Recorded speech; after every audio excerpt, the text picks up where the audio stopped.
anyway, that fart sound is basically what happened last week. Just kidding. So party made it out of the clutches of the beholder set out to destroy the party for daring. Come down, access the lab as unauthorized individuals. Lots of interesting stuff found, though. Thankfully, it appears that Brewer was, in fact, healed. It was a little dicey. I won't get into all the roles that were going on behind the scenes to go in tandem with Kaylin's roles. But there was one or two moments where I was a little nervous, but Kaylin pulled through. It was dicey. It was dicey. It was right there on the cusp of, like, being good or bad. Yeah, like, oh, let's do the next one and see. But thankfully he pulled through and is now resting and repairing himself bit by bit. Sadly, of course, Mina was obliterated, turned to dust and ash. Felix petrified and turned to stone. However, he's been brought back with on the magic carpet with a set of armor that was found down there.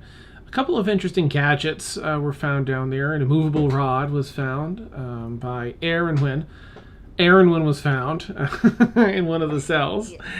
And has an interesting, unique personality, as it does everyone, I think, all the characters.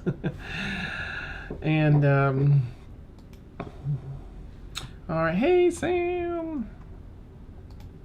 Let me switch this over to 6 folks. How exciting, 6 folks. Hasn't been quite this full, I think. Or maybe I'm mistaken. I don't know. What do I know? No, it was just this full last week. Oh, okay, yeah.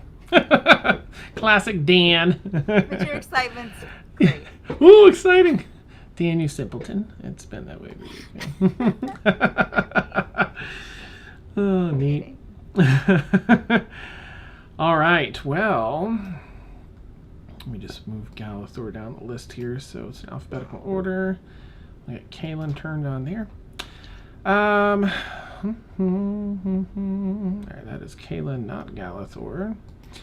Galathor, the party also met up with a paladin named Galathor. Who has also a very interesting personality, very straightforward demeanor, which has been great so far with his interactions with the party. Excuse me. All right, turn this one off and put that here, and then I'm almost done with name tags. I'm sorry, I'm such a terrible multitasker. That is, in fact, Mort. And then Aaronwyn, which is already correct. Excellent. All right, Mort, Galathor, Kaylin, Emil, transition. I think that's it.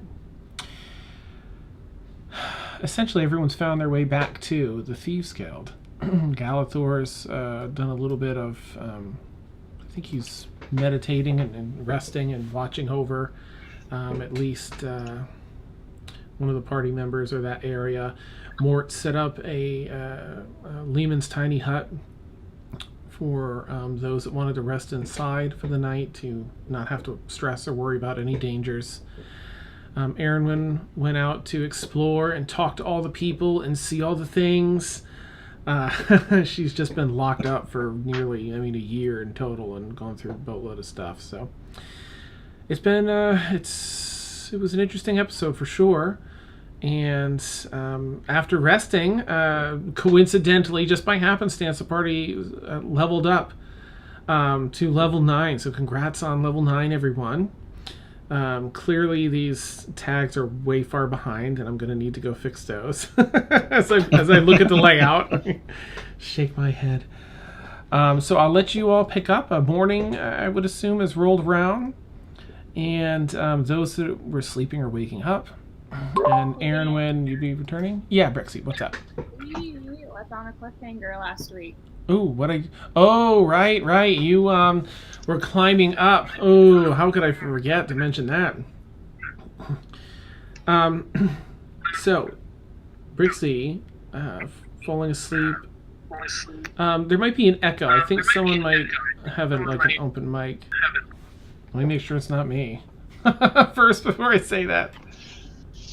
Okay, yeah. All right, sounds good. Thank you.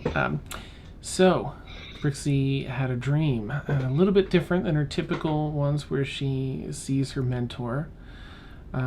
She saw a large tree, a little bit larger than the size of the treant that is her mentor. It had a door in it, like Keebler elf door. She went inside. There was a long hallway that stretched out with a number of portraits along the wall on either side, and closed doors with no handles, no keyholes, nothing, no hinges, just solid doors in place. She continued down the hallway and saw a number of different aspects of nature in the portraits until she reached the end of the hallway, and where the portraits were blank, and there was another door before her that she entered.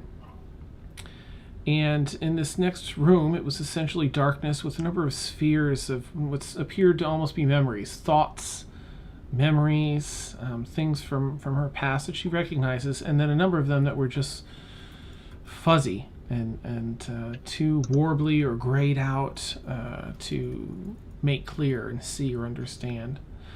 There was a plant in the center of this area that she instinctually knew required some care, some aid, some water, some love from a druid. So she went over and took care of the plant. And it grew. It grew into a very large stalk that grew up through what seemed to be the ceiling of this place, almost an opening, a portal. Where time and space were warped and bent. And she climbed, she took the form of a squirrel or a chipmunk? Squirrel? Okay, thanks. And ran up, and when she passed through, she found herself back in the form of a tiefling. As you climb up and step through this, you look back down. There's no stalk in your grasp anymore. You're simply standing on something solid.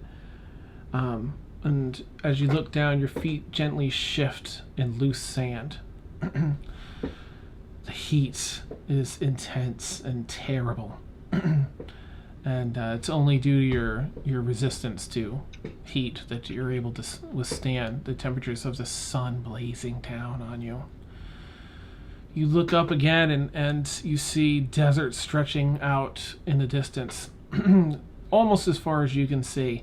Completely, your view mostly skewed by the heat distortion rising off the desert sands. Not a cloud in the sky. In fact, the sky itself has this purplish hue to it, instead of the normal blue. And the sun looks like perhaps 3 times the size in the sky that the sun typically does. In the very, very distance, you see what appears to be on the horizon, through all the heat distortion, a city. Best you can tell, there are towering structures within it that peek up over a large brass-colored wall. And you take a step forward, knowing your thoughts being, City of Brass, I need answers. I don't recall what happened. Let me pursue this. This looks like the City of Brass. You take a step, and then another, and begin running through the desert sand in the heat. As much as you run, the city seems to remain at the same distance. The sand grows looser, feels less and less firm. As you look down, you're starting to feel stuck as the sand is up to your calves and almost up to your knees, and is drawing you down into it. You're climbing forward. It reaches up to your waist. You try and pull yourself out on the sand, heat blazing on the back of your head. You feel this sudden scorch of pain across your back. And then you wake up in a jerked motion, like you've fallen in a dream.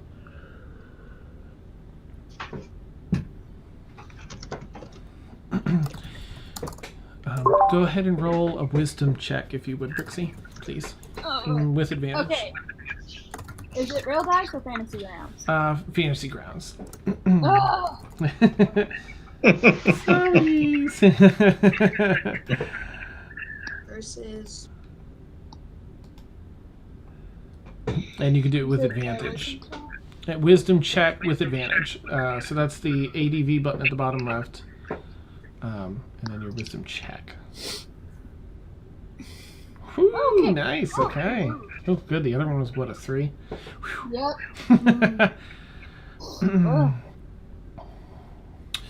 You recall something. You wake up and you remember that you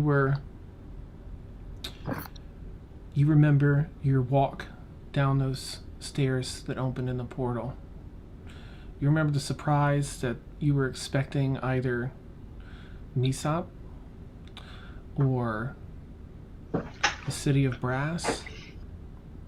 But as you walk down the stairs, you recall looking around in this vacuous, empty space, seeing a number of other stairs, doorways that just end in space, where having stairs trailing up to them.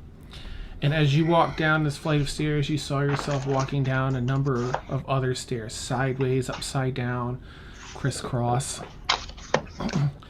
You remember descending those steps all the way to the bottom, where another door sat. And as you opened that door, you came out into a massive city. Not the City of Brass, but you just recall a number of strange creatures. You recall very odd designs to the buildings. Floating sections of earth with buildings on them, some upside down above this city. And you recall this huge oppressive presence that came, and the sheer magnitude of this presence had you pass out. And that's the end of your recollection. Alright. Coming to the realization that I remembered something, I quickly find some like scrap paper or parchment, and then we find that little quill that I took from the library, and I'm just begin to draw my best attempt of what I remembered. Ooh, all right. Go ahead and roll a, gosh, what would it be, performance check? With advantage. Sure. Yeah, you can do that with advantage too, because it's fresh in your memory. Oh, did you see, Ed? Yeah, I had to be sort of a jerk. I went to change the background after last episode, and this is the first one that popped up. I was like, ooh, I feel like I have to do this now. Sort of. Yeah. Are you talking about the beholder background? Yeah. Yeah. Noted. 16. All right, 16. So you illustrate the image of the city that you recall to the best of your ability, which is pretty solid with the 16. And you make notes of, the stairwell, your experience basically from the portal down to the doorway, the city you saw, and make reference to the oppressive feeling you felt. But you've got a fairly decent, it looks abstract. Now that you've drawn it, it looks very abstract. Like it couldn't exist in reality here on the Prime, likely. But you have it documented in case you wanted to share it or look back on it or anything. And it's morning, right? Oh, yep. Nice and early, probably 8, 7, somewhere around there.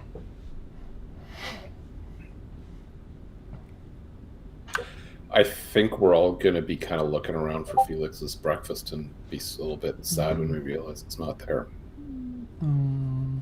Yeah. You could always make stone soup. Oh, dark and hilarious. I love it. All right. Erin is in the cafeteria already, stuffing her face because, oh my gosh, real food. Perfect. Yeah, compared to what you've been eating, it's incredible.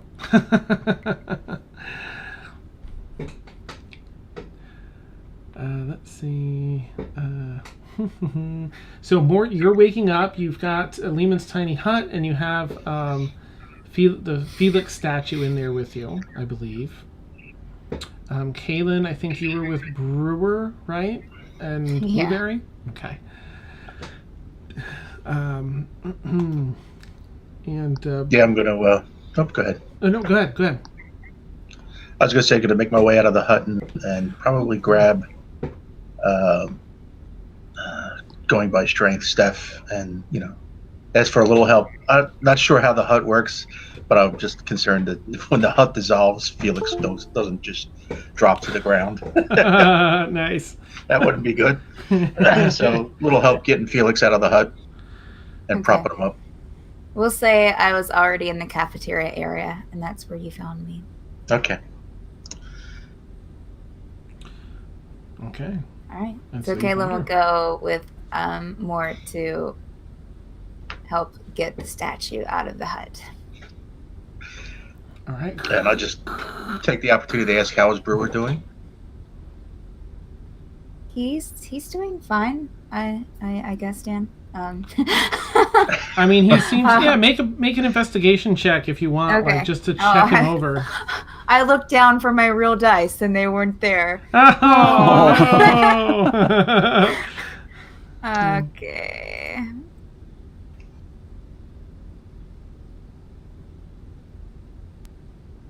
All right, so that's 12 total for investigation. Well, everything seems to be in place. No chips, no scratches, nothing like that. Okay. All right. He seems to be doing okay. Good. Thanks for asking. Is the just out of curiosity, is the robe still around, Brewer? The robe we picked up in the in the dungeon. Yeah. I was going to say, I don't know if you would know. I was just concerned We'll say that I got the robe off of him and put it back in my bag. because I know we picked up the armor, so I want if people are interested, I'll do a ritual identify on the armor and the robe to see what's up with that. Okay. So I guess I won't do it in the breakfast hall. I'll take it off to the side. Okay. Okay. Where was your tent, Morty? Was it outside, I'm guessing? Sounds like a plan. Okay. So we would have wander went outside to move the statue onto, I'm guessing, the carpet. Right. And, yeah. So, just tell me when you want to, and it's yours to take a look at. Yeah, I might as well do it first thing in the morning. Okay. Yeah, so I'll do it now.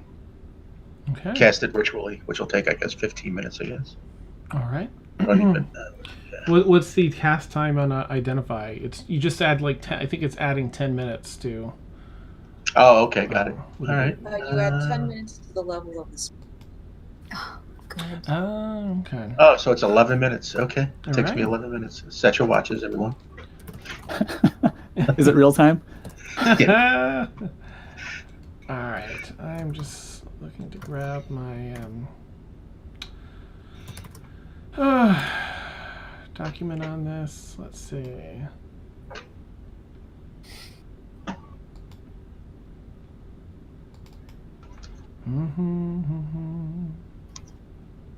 Here we go. Knew it was in here. All right. So the robes. The robes. It's a rube robe. You can summon Rubik's Cubes. Nice. Yeah, if you solve them all. Yeah. Just as much damage as a summon meteors. Nice. So, more as you spend this time casting your identify spell, something interesting happens with the robes. They turn from this dull charcoal black into a much deeper, clean black, and runes start to skitter down the robe itself. This robe is covered in runes that scroll from head to toe ceaselessly. These are the runic robes, Dan. The runic Say that robes. fast. Yeah. Each day at dawn, you can inscribe 1d2 runes of power to the robe. Each rune of power may contain a spell of a level or levels equal to half your wizard level, rounded down. For example, a level 7 wizard could inscribe up to 3rd level spells. So you could do, 1 3rd level spell, 3 1st level spells. While currently this doesn't do, how to word this to, you feel that there's more potential in this robe, but currently this is what it does. So basically I can inscribe an extra spell into the robe, basically? Let's say, you're level 9, so half yours, so you can do 1 4th level spell, you could do 2 2nd level spells, or 4 1st level spells, or a third, it has to equal 4, basically. Got it. Okay. And, that's pretty interesting. And how about the armor show anything? Actually, that's a really good question. Another really good question. Again, had I pulled up... It's all cardboard. It's just cardboard armor. You find it was a weak facsimile of Think. a cardboard cutout. No. Biggest ruse of all. Just another beholder trick. Stuff, right? It's full of baby beholder eggs. Yeah. Ew. That sounds terrible, can't. doesn't it? Right there. Jeez. Stuff have nightmares. Why damn I? All right. So this is plate armor, rare, and it requires attunement. While wearing this armor, you have resistance to one of the following damage types: bludgeoning, piercing, or slashing. And you roll a dice to find out. However, because you cast the Identify spell, you find that as it you're disintegrates. going through, you first initially, upon inspection, you see that it's plate armor, it's heavy duty. Then you go into the magical aspects, weaving through the different spells and magic woven into this to give this resistance. But then you feel something's off, and as you go down another level or two within the fiber of Arcana, you find that this is actually cursed armor. And that's why attuning to it does give you the resistance to one of those damage types. However, you then become vulnerable to the other 2 types of damages associated with it.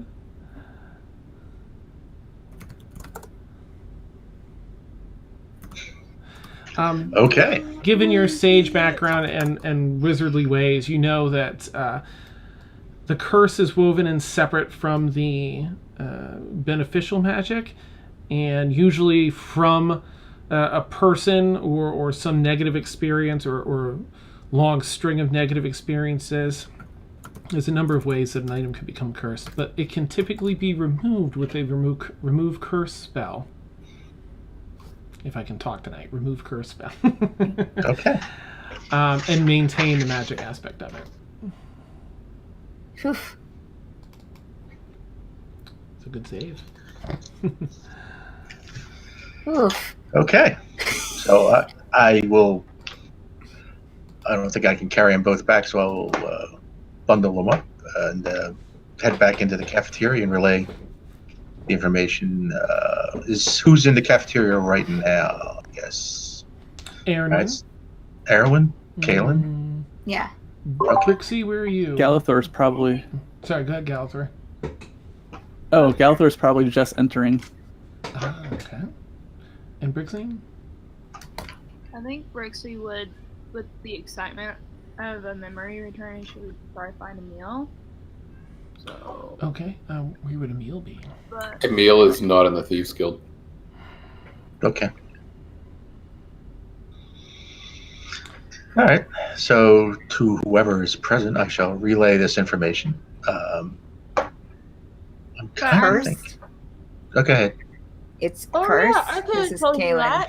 Yeah, it's got a curse on it. If I don't have a remove curse on me. I could have told you that. I started experimenting with that. It was pretty cool. And also kind of bloody. Good to know. Well, that is good to know. Okay. Wow. Well, why don't you hold on to since you'll probably make the most use of the robe, you can go ahead and hang on to that, since I can't do any rune crap. Runes are So- not crap, I will have you know. I believe you. I believe you. She turns back to Morty. I just can't do them. So, I understand. you can hold on to that. That's yours. Congrats. Okay. I think out of fairness, I would just say to Erwin, I know it's been a long, and would you have use for this, or do you prefer to keep what you got? Kaylin goes and gets some biscuits. Dan, Nice. Mm-hmm. mechanic-wise, is it a wizard-only robe? Or can sorcerers use it too? It is a. Sorry, let me just check. I'm pretty sure that I had it open to. It is wizard. Yes, I'm sorry, wizard only. Wizard only. She'll kind of look it over and go, that's really cool. But I have my own runes, and they show up when I use my magic. So you can have them, then you can use runic magic too, and it's really cool. I can teach you. I can show you some tricks. Okay, I appreciate that, and I will. Guess rather than you never know when you're going to use. Well, I'm not going to tune just yet. I will pack it up and hold on to it, and I come back, I guess, and then he's going to wonder. I'm going to wonder out loud how much trouble we would get into if we tried to sell cursed armor. How sharp do you think the lady at the magic shop is?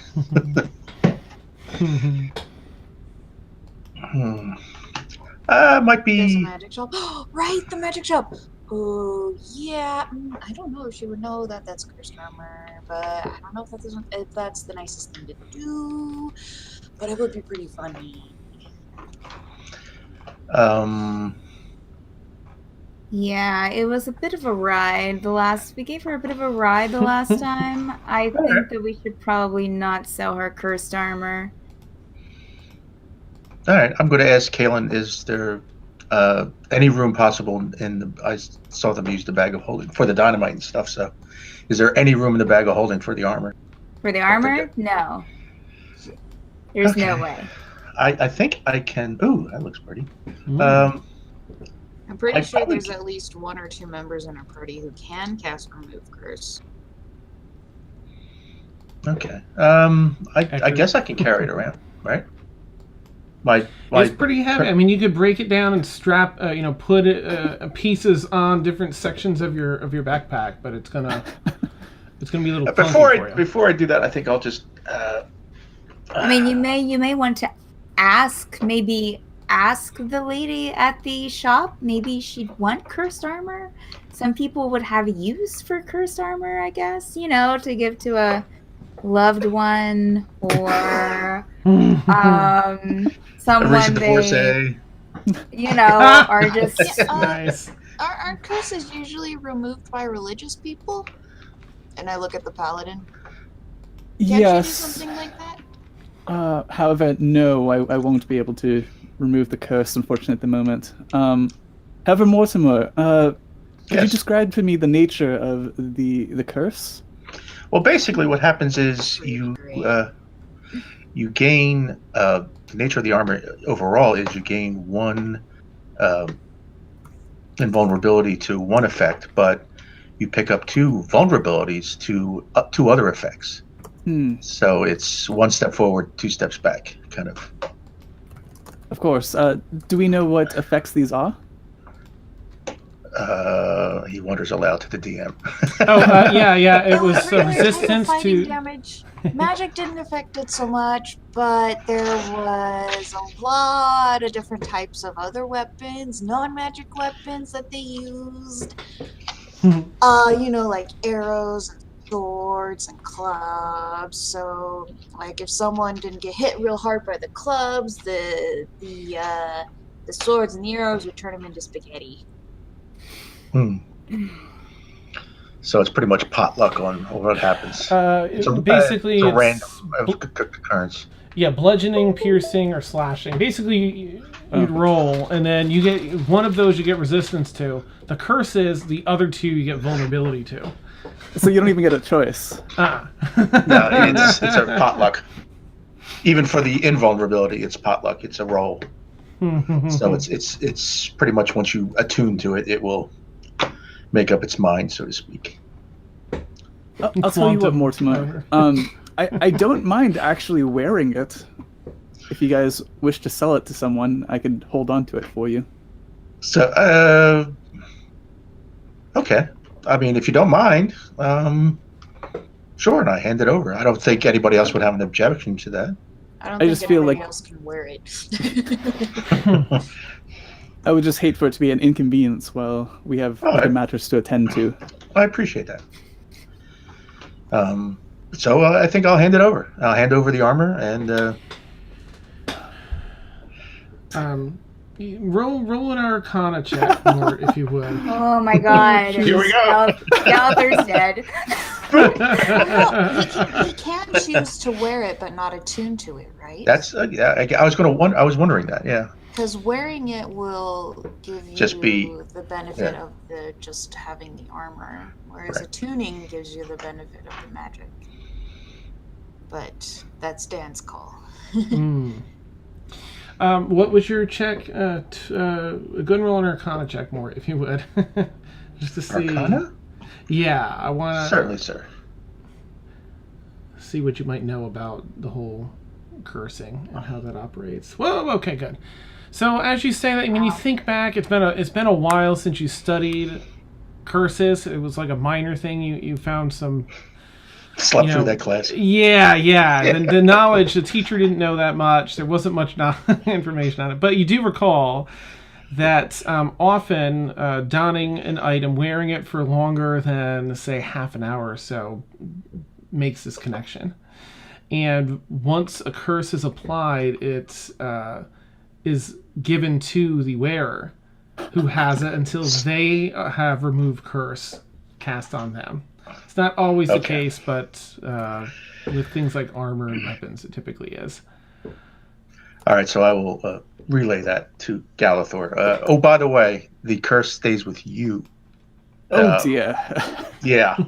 Until you then you would have to get it removed off of your person. So I don't know. It would make for a great challenge, but it's also a bad idea. Great conversation piece for sure.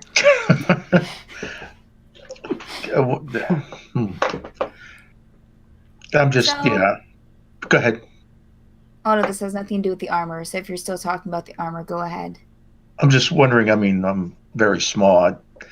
Can anybody else lug it around without too much trouble? And not wear it per se, just have it on them. Can we No, not it's I know it's big. tie it to the carpet like we did before?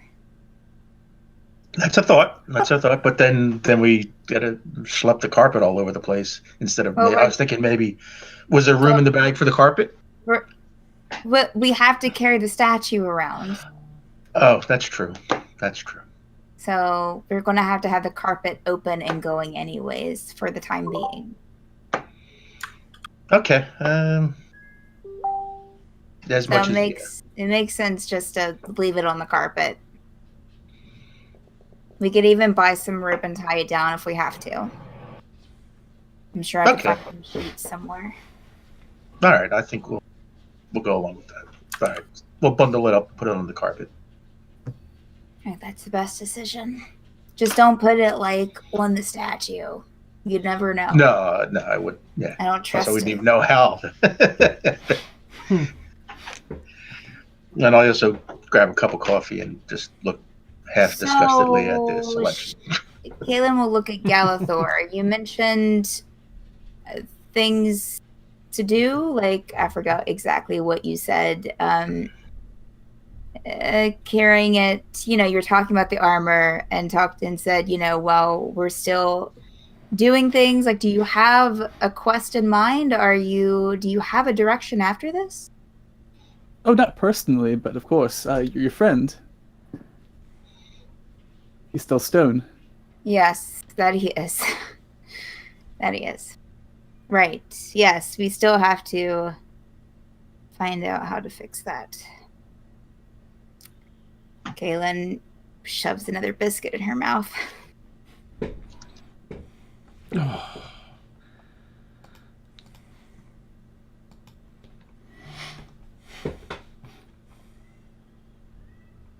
Well, I have a spell. I can turn him back. But I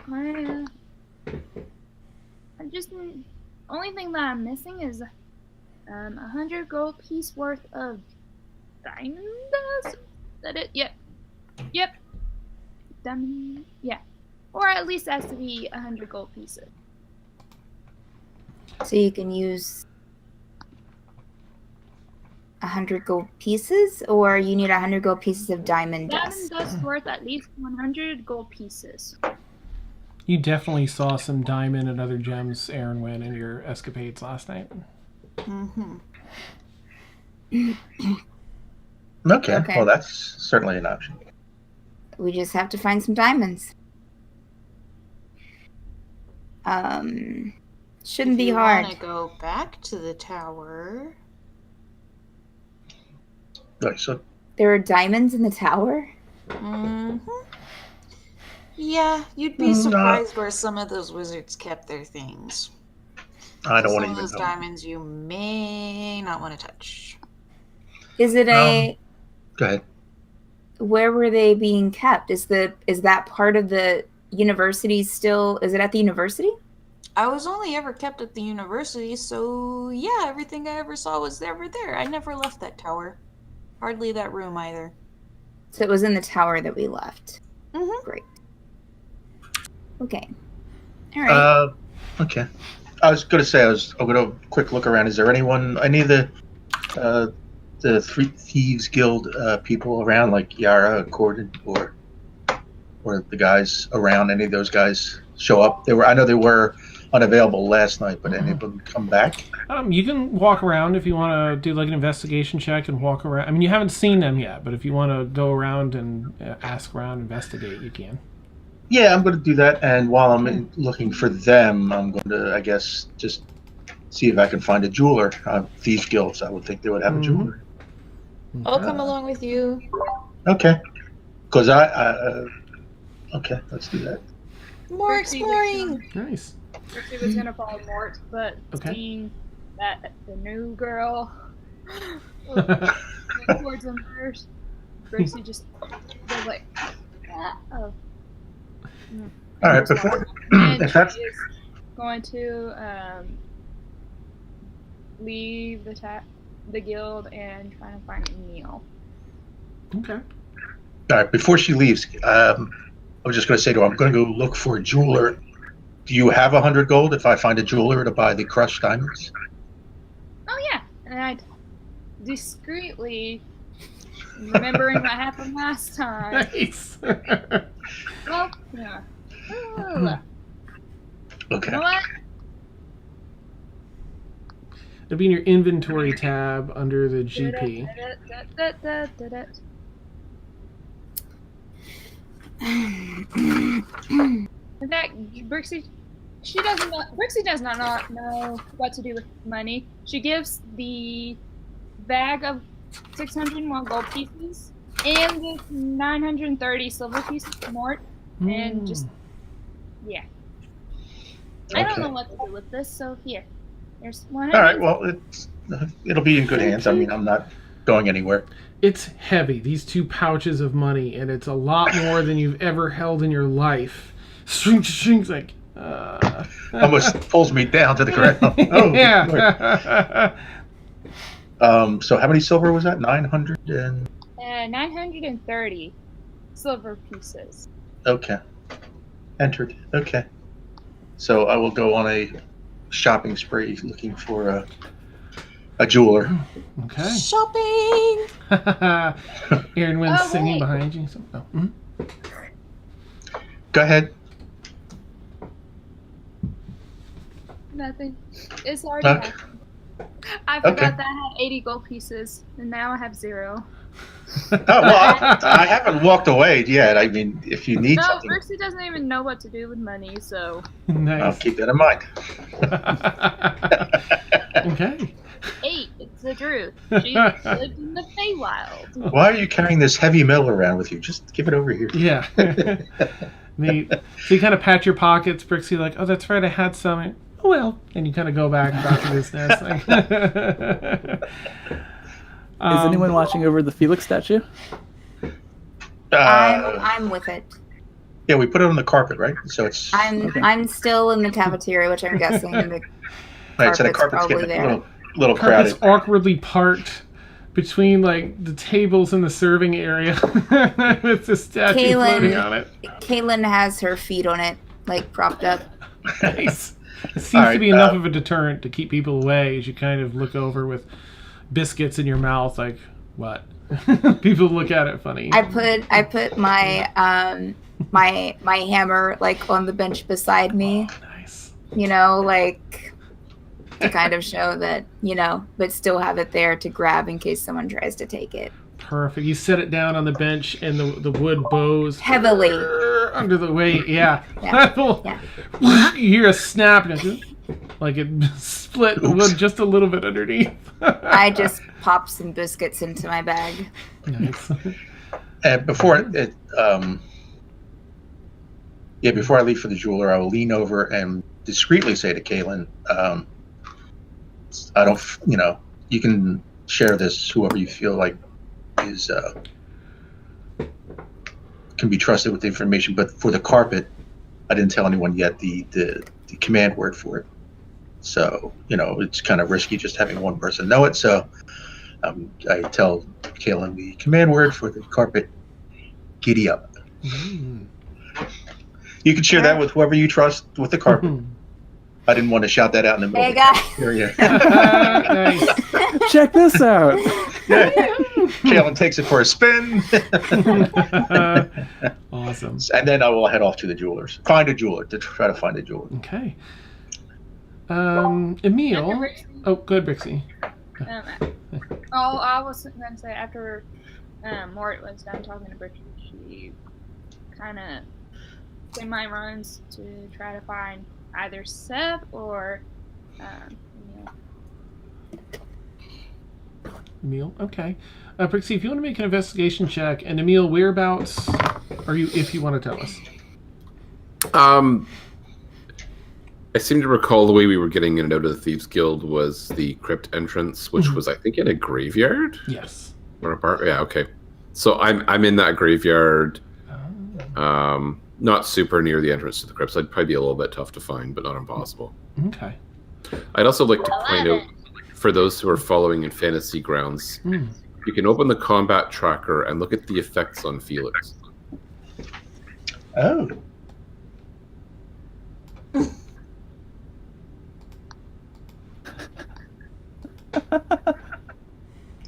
I don't know. I'm trying to find it. Oh. Dan just adding.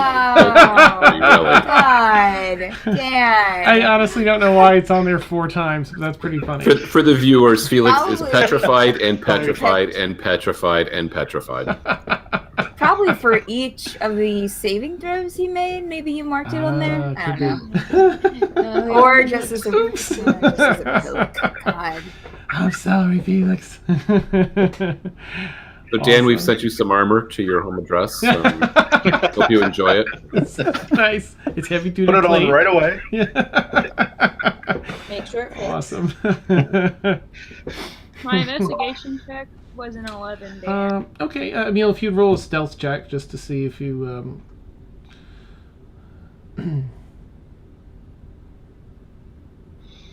So Brixie, you head out as Felix, yikes, shame on me. As a that's cool. I don't think she could find Felix you ain't if you heading got a 2. Still pretty nice. So Mort heads out. Brixie heads out. Brixie, you look all through the crypts here, up through, out of the entrance, and around the graveyard for a bit, and out as far as you want to look. But unfortunately, you don't find him here. Even with a 2, he beats my 11. It's like, wait, it's a 2. I still search. Neat. You look real hard. No signs of Seb or Emil currently. Mort, you are walking around through the guild, and have you encountered either of the leaders of the Thieves Guild yet? You were here before at some point. Yeah, I Erin is think kind of walking right behind him, like sometimes stepping on your rose by accident. She's just looking around going, "Yes." Nice. You see down. I believe when we came back from the third bombing site, I think they were there. Right. Okay. Perfect. So you see a familiar face as you round a corner, down one of the tunnels, and out into more of an open space where a lot of goods are being traded and sold. You see talking at one of the booths there, trading some coin for something. You can't really see. It's on the other side of her. A tiefling turn, pale red skin, turn and look back at you. She has one broken horn, freckled face, and that one diamond eye in the socket with this hardy scar that runs down over it. Yaza. She kind of glances over at all you, but she seems pretty preoccupied with what she's doing at the stall. But you've spotted her. Okay. I will, wait till she's done conducting her business, and then I'll approach her. Okay. And, finishes paying and then turns to walk away as you approach. Yaza, am I correct? If I remember correctly? Yes. You're, I don't think I got your name. Oh, I'm sorry. Mortimer Pendergrass. Your eyeball is really cool. She kind of like looks over it and kind of moves in the socket, as it's like this diamond eye. Yes, it allows me to peer directly into one's soul. That's even better! You'll have to forgive my friend. She just got out of captivity for 6 months. I've been there. Okay. Sucks, huh? Sorry to hear. Yes. Um, Glad to have you free. yes. What can I do for you, Me Mortimer? too. Just wanted to give you an update. Brew was on the mend. Good. Good to hear. But Felix, on the other hand, is petrified. Oh dear. The So, farmer. yes. Oh, it's a shame. If that's what you remember him as, that's okay. Yes. So I am on a little bit of an expedition to find possibly some resources to help cure him of that ailment. Well, you're in the right place. Look around, man. You kind of, as you take in the scene, it's this large circular room that has just tent after little wooden shack, wrapped around the outer side and the innermost part, and it's just goods being sold and traded everywhere. In particular, I need a jewel. I need some crushed gems resources. Diamonds. You know- Or basilisk blood. Is there basilisk blood somewhere around here? I think it might be a little bit cheaper for me to make the potion than it would be to get the diamonds. Well, that passes blood. You'd need to go out of this area, down the hallway right over there, dear. Oh, thank you. Second tunnel on your right. There's 3 rooms down there. It's the only room on the left-hand side. You can find components there for potions and such. If anywhere. If Oh anything's yeah, I stuck. remember that place. Okay, cool. Thank you. Certainly.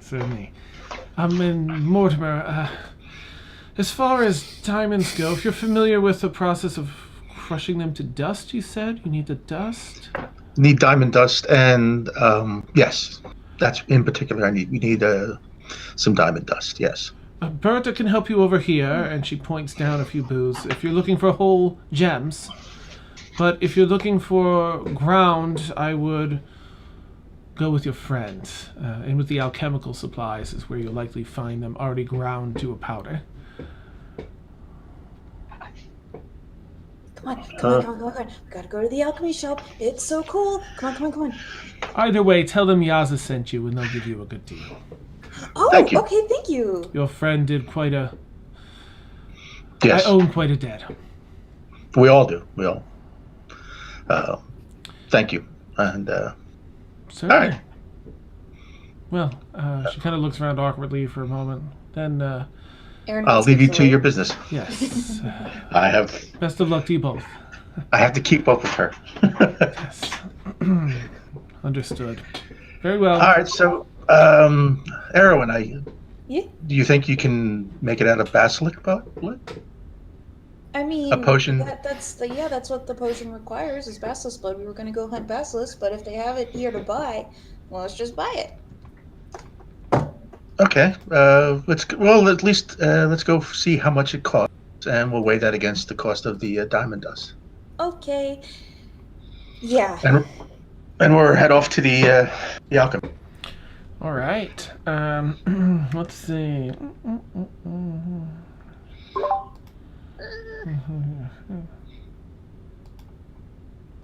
All right. Trying to steal And I'm trying to save a party member.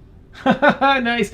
I mean, Brixie, you can come back too. Like, as you're out and about and you're meditating, you do seem to. Having leveled up, you're always thinking of different ideas on skills and spells, and you've just developed this thought. Like, I wonder if this would work. If I could use my nature magic in this way.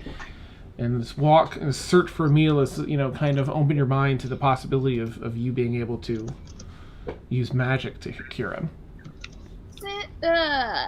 This may be a long shot, but may I cast detect magic? Whereabouts? Like out in the cemetery where you are? Yeah. Yeah. Remember? Mhm. Neil is definitely wearing his Has magical a cloak. magical. Let me give everyone a rest first, a full rest in Fantasy Grounds to clear your spell slots. Okay. I feel like that's funny. Cleared mine by Yeah, so you go ahead and cast. What's the radius on that? Ooh, good question. 30 feet. 30 feet. Okay. And a side note for Aaron Wynn, you'll also need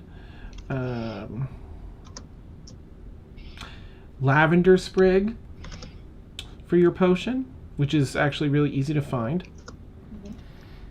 Very common. And what's the other one here? There's another one for this. Also easy to find. It's just a couple of base components. Where is it? Nope.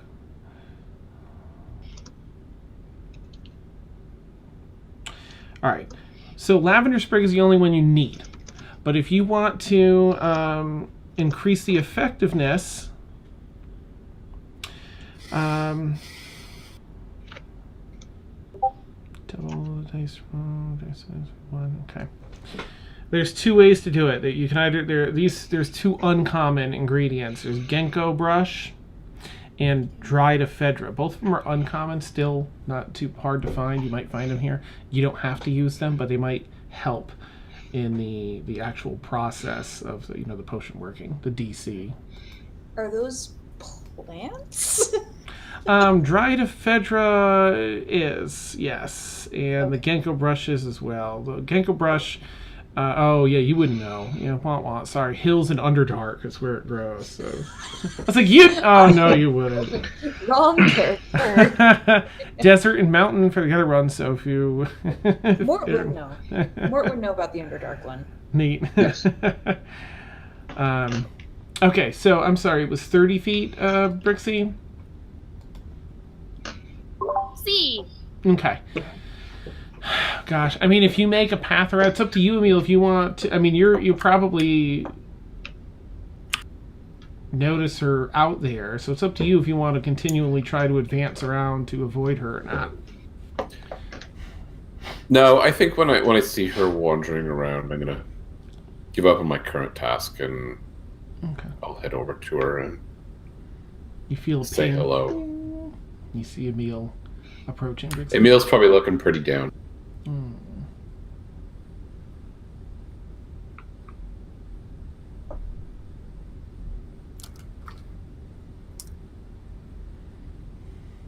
With a despondent look in his face, he approaches you, Brixie. Hey, Brixie, what are you looking for? Thank you, Ed. Oh, now I'm broke. Oh. I was looking for you. And then I look at my drawing. Are you okay? And I just stuff my drawing away. Yeah, just Seb hasn't come back yet. What's up? What do you need me for? Oh, nothing. I'll help you with your Seb. I'm going to turn. What is not too big? What is a small creature that I can turn into? A crow. Nice. Oh. I'll be your new friend. Yeah. A raven. I mean, it always works in the cartoons, right? You have a female version of the whatever. Yes. Yes. I'm gonna turn into an owl. Challenge of 0. I mean, you can pick any small creature. I mean, you could be a cat, you could be a mouse, a snake. I want to be an owl so I can fly, so I can... Yeah, right, because you're high enough level. Yeah, you can be an owl. Yep, and it's a challenge rating of 0. Okay. Standards, so... And also, it has hearing and insight, and they have advantage on perception checks that rely on hearing or sight. Okay. Are you answering him first, or are you just sort of tucking that away and shifting into an owl? I said, I'm tucking it in, and then I said, I told Emil that I will help him look for Seb. And then I turned into my owl form. Neat. All right.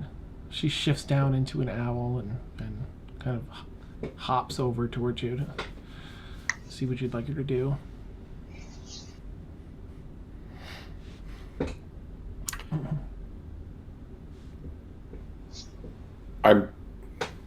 Wow, okay. That was unexpected. I fly. He's to the north somewhere, but I don't know if he'll answer you in that form, but go ahead and try. Okay. I'm gonna fly off north, and I'm gonna try to see if I find him. Go ahead and roll an investigation check with... yeah, I guess because you're purposely looking around for him. Make an investigation check with advantage. Not perception. You could do perception too, I suppose, if you're just to see if you catch him. What does your keen sight and hearing give you advantage on? Perception checks that rely on hearing or sight. Perception, that's fine. Yeah. Yay. With advantage. Mm-hmm. Oh no! Ooh, still, 17. you've got a good 17. So Emil, where do you think that Seb is? Do you feel that he is within an area that she would find flying around the city? Because it's still going to be high DC to find him in the city. Yeah, I mean he's moderately nearby, but so she'd have a chance at finding him. Okay. Emil, if you could roll a stealth check, but it would be... Jeez. You know what? The fastest way... Did we ever build out a Seb? I didn't, shame on me. No, we didn't. Alright, let's just do this. Here we go. Good. Thank you, Internet. That's much faster than me searching. Alright, it must have some sort of skills. Nope, it's just that. Alright, so dexterity's +2. So if you could do a stealth, just a d20 and add 2. It's not proficient in Dan just stealth. No. Oh! My passive perception is 18. The Emil touch. Oh, that's amazing. Oh, that's so amazing. Yeah, sorry, Brixie, as you're, in fact, I'll jump back. I'll say for now you're going around searching. Seb just really doesn't want to be found, and he, blends right in to a number of areas. So while Brixie's flying around searching, back down in the catacombs in the Thieves Guild, Aaronwyn runs into the alchemy shop with Mort in tow. All the earthen smells of alchemical components. Yummy. It smells like home. All right, I'll find the proprietor and chat her up, or him, or whatever the case may be. Yeah, you look around and you find a woman, a half work woman behind the counter. Has sort of like dusty pink, sort of almost like a lab coat on, with this leather smock on underneath that. Grayish hair, comes over. Your tusks are filed down quite a bit. They just barely, they're flat at the top and just barely come up out of her lips. And what can I do for you, too? Hi, I came here yesterday. We're looking for some stuff because we need to make a potion. Okay, well, you've come to the right place. What do you need? Greetings, my name is Mortimer, and this is my companion, Arrowin. Fixes her Aaron Wynn. Aaron Wynn. Yes. And we need some components for some potions. We need basilisk blood and lavender sprig and ginkgo brush and what was the other one? What was the other one, Dan? Let's see. Dried ephedra. Dried ephedra. Do you have those last two? Because I know they're really hard to find. Well, that'd be amazing.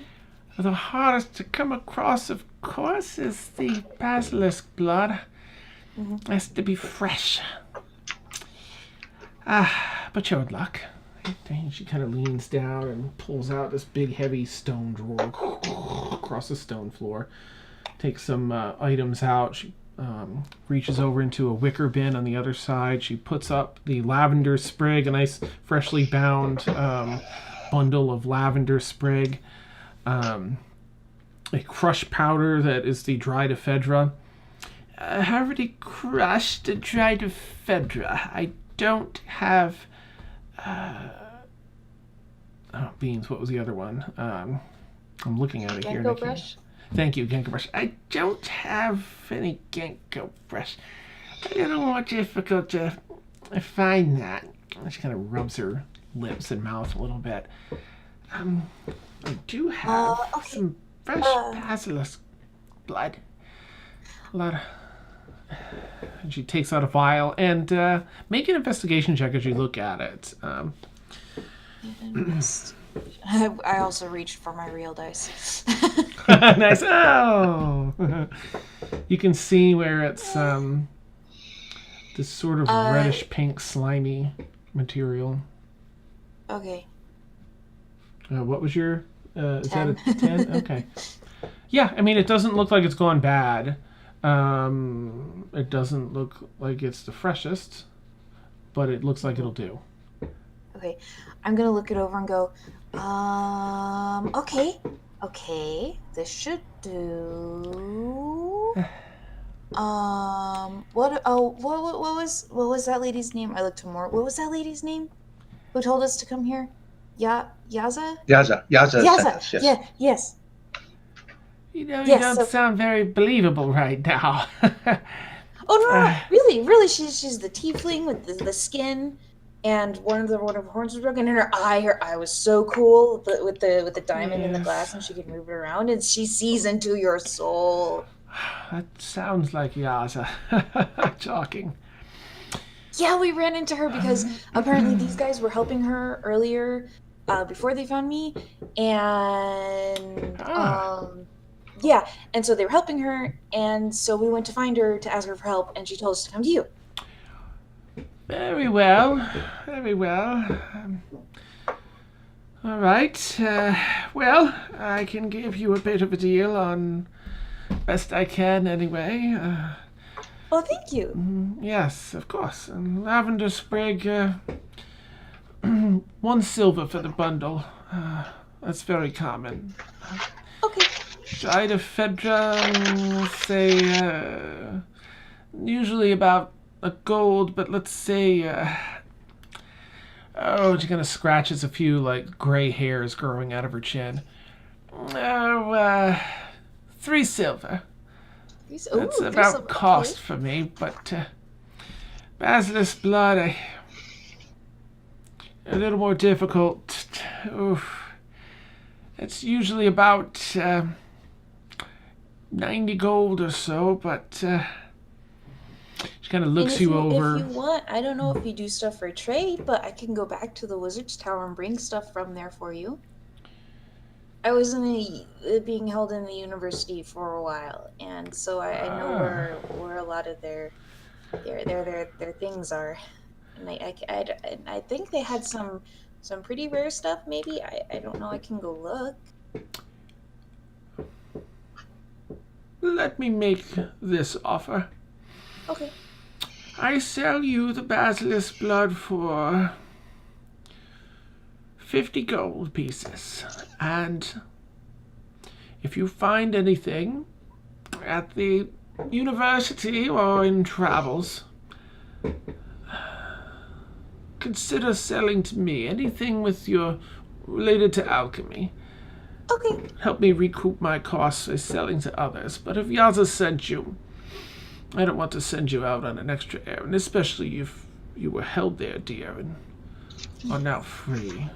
Well, I think we were planning on going back. Maybe more. Were we thinking on planning on going back? I heard somebody mention it. Maybe no. I don't know. Not enthusiastically. Let's put it that way. I don't think there's any. And we were missing one ingredient. She said. Heroin. We're missing one, but it's not entirely necessary. We could make the potion without it. Oh, crushed diamond. Do you have ground diamond dust? Yes. Yes, I do.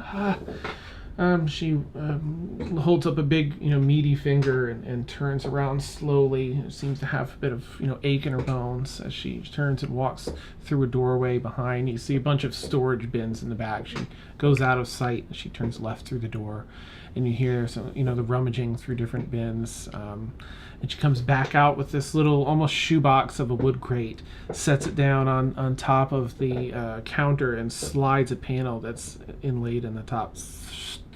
And there's a fair amount of diamond dust in here. 100 gold worth is probably like a small pouch full. as it's been ground up and doesn't quite have the Looking Mm-hmm. same. in the box, Erin, when the corner of her eye kind of twitches, and she just leans in like, "Oh." I'll just be like behind her. Easy, easy. Yes, it's quite beautiful in this form, isn't it? Yeah. Wow. How much do you need? We would be looking for about 100 gold pieces worth, or exactly 100 gold pieces worth. Let's not beat around the Sure, bush. certainly. I'll give you a little more to ensure it meets the requirements. Thank you. She takes out this almost like a set of measuring spoons and finds the right one she's looking for and scoops and flattens it off from the top and puts it in a little leather pouch for you. Scoop, scoop, scoops. Get several While she's scoops in. measuring it out, Erin Lynn's kind of like leaning on the counter, like watching, just like shiny. Shimmers down as the grains. Yeah, fall in. and it's like uncomfortably close almost. Like she's like it's like she's like trying to snort it or something. Just like. Nice. I'll just grab her for a second and say, "Quick conference, Erin. I want to ask you a couple quick questions while she's doing that." But. You can look at it later. Shiny. We got plenty of shiny. First of all, the potion. What's your level of confidence without the missing ingredient that'll work? It would be better to have it. Okay. Especially since the blood doesn't look like it's the freshest. At least we could get more fresh blood if we killed one ourselves. And I will admit it has been a little while since I've actually done any alchemical stuff without somebody trying to mess with my brain. So I don't know exactly. I'm a little bit rusty. Yeah, I was worried about that. And how would you I mean, actually? I can practice. I will practice though. I won't make you guys give a bad potion to your friend. I understand. I appreciate that. How would you give it to a statue? That was just curiosity in my mind. The statue can't drink the potion. I believe you have to drip it on the eyes. Okay. Yeah, you have to drip it on the eyes. All right. I don't know. I'm just thinking to myself, and I'm talking with you. Better off going with the sure thing and the 100 gold dust. If we do both, then we can do the gold. Then we can have the dust, and then I can also make a potion just in case. Okay. 'Cause then That might be a good idea. Who knows? Maybe the spell won't work and the potion will, or maybe the potion won't work and the spell will. I don't know. That's probably. You know what? Belt and suspenders. That might be a good idea. Okay. All right. Okay. Can you pay for it? I don't have any money. Yeah, we thought about that. Yeah. Okay. And I turned back to the vendor. Also, we're probably going to take that and the diamond dust. And do you happen to have gem dust, just generic gem dust as well? Well, I do have sort of an assortment, but that's more for people that are looking to experiment. As I cut different gems, I end up with dust from some that will mix together and sell as a potluck of sorts. A mixed bag, as it were. Yeah, I'm looking for a component for a spell, basically. I'm over like looking over the alchemy supplies like Nice. You see these oddly shaped roots and these bundles of sprigs of different things and the dust and these different, beautiful, there's a lot of pastel colored dust in there. Things been crushed down to dust.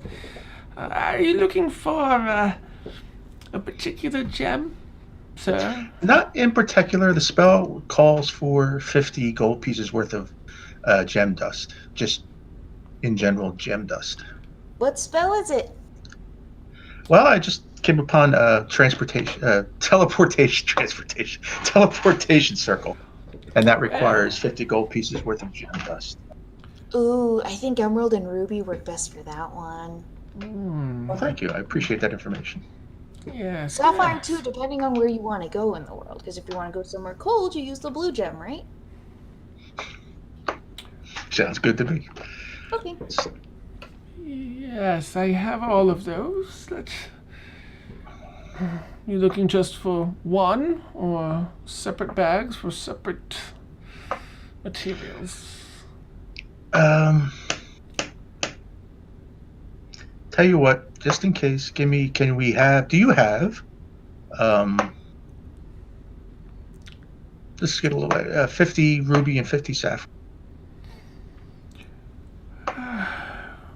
Looks behind the counters a bit.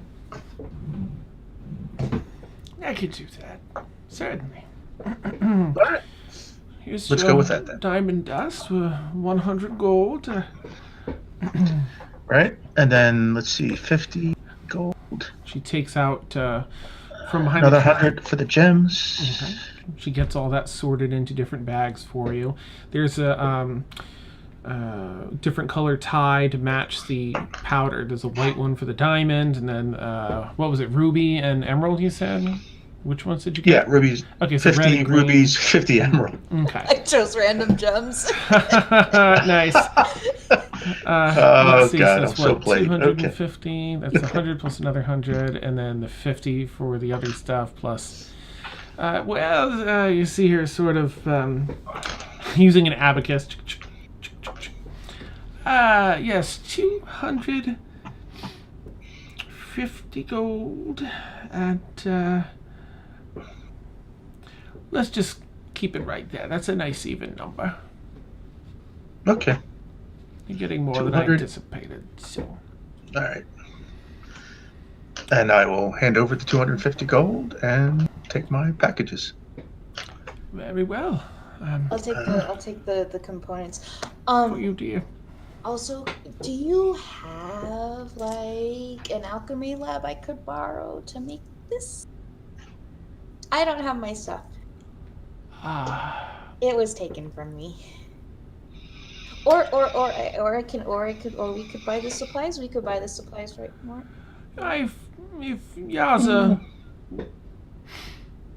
Yaza told you to use her name, and I don't think you would without her permission, if you know Yaza. She's giving her best like cute little dragon smile. Just Nice. You've purchased plenty here today, and with my oversight, I will allow you to use my alchemy supplies. That's fine. That's fine. Thank you. I'll go tell the others that I can start making this. Come on, and she'll skip out. Okay, we'll head back to the general area where everyone else was, being successful in our shopping spree. Shopping. Brixie, you finish up your search and return to Emil. Just weren't able to find Seb.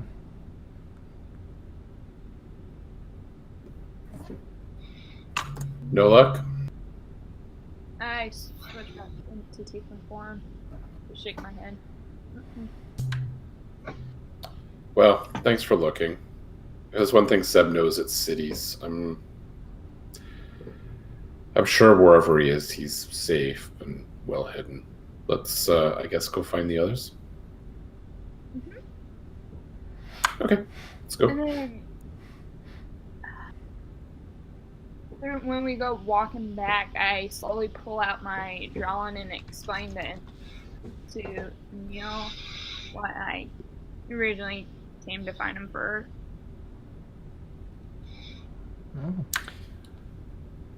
I'm going to assume that none of that sounds familiar to Emil at all. I don't think so. You know what? Roll just in, as there's some part of that as a general knowledge, just it'd be hard to find. It'd be a high DC, but go ahead and roll a history check, if you would, Emil, just in case somewhere along the line you heard of some of this. Yeah, probably not. No, it That's looks it. good. Oh, no. Yeah. Sorry, it's super interesting, but don't hear many stories like that on the street.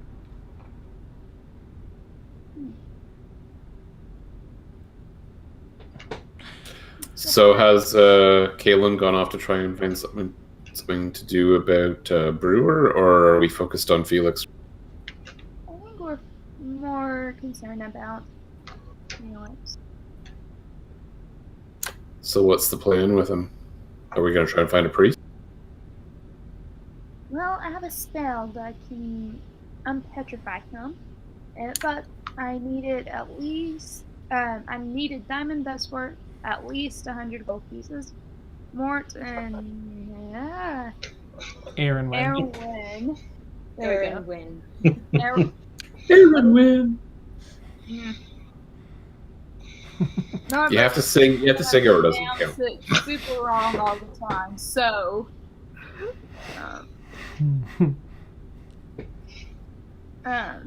they went to go get materials because I think she's going to try to make a potion to see if the potion works to help him out and be unpetrified.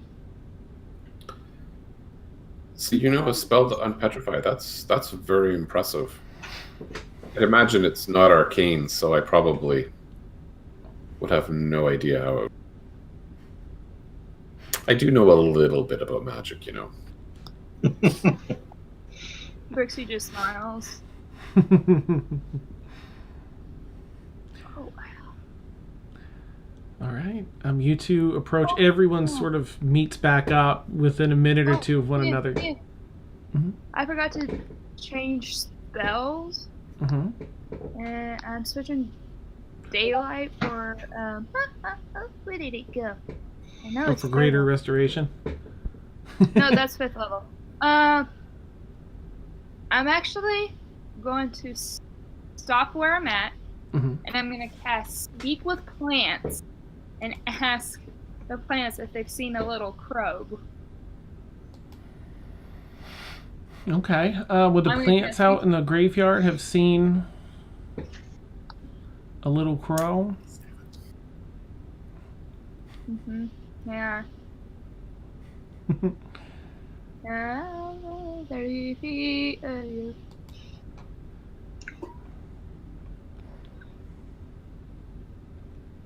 Okay. Events in the spell area within the past day, gaining information about creatures I have. Okay, yeah. Okay.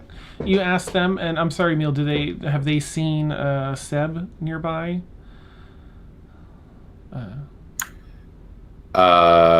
Probably not since dawn. Okay. Plants relay that. Small. Like, he spent the night in this area, but he's not here now. Perfect. Last night. Then left. Alright, thank you. And then she just walks off. Okay. You all sort of, re-congregate there roughly around the same time. Aaron Wynn with supplies in hand. Brixie and Emil come down. Everyone's ready to help Felix. And brew potions and stuff. And that's, I think, where we'll take our bio break. So, of course, for those who don't know, we take an 8 to 10 minute bio break. I'm definitely making a fresh cup of coffee. And we'll catch you all back here shortly. Hooray! And see what happens to Felix. Get you soon. Oh, my legs. Oh, my legs. I'm aching legs.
Well, hi.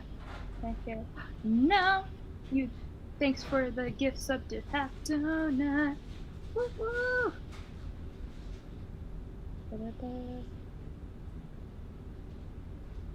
Hello, chat. Now I'll have you up. Nav, you have an inspiration die to give out. Who do you give it to? Not me. Give it to somebody else.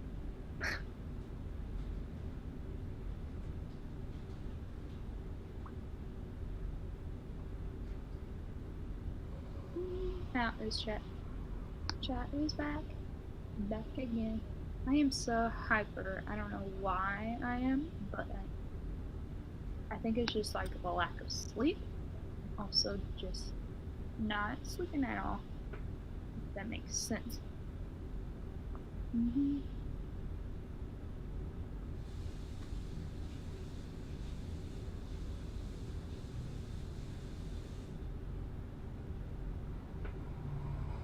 I mean, if you want to, but I feel like the last couple subs, I've been getting the inspiration die. Twitch app go away.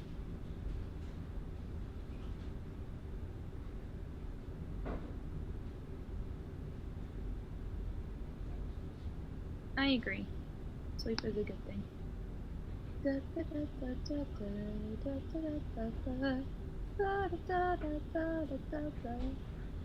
Oh.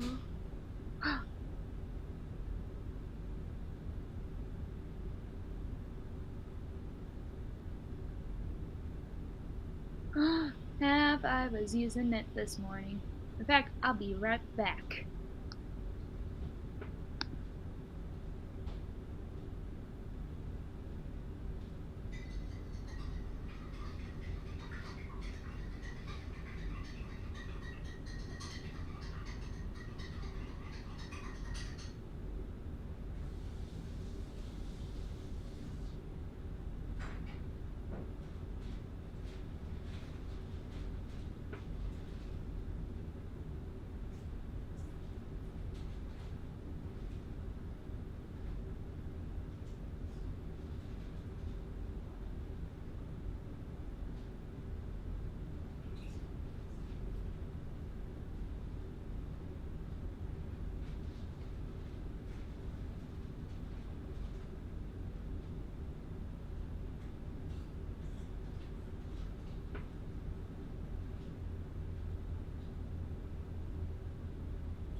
That's not what happened.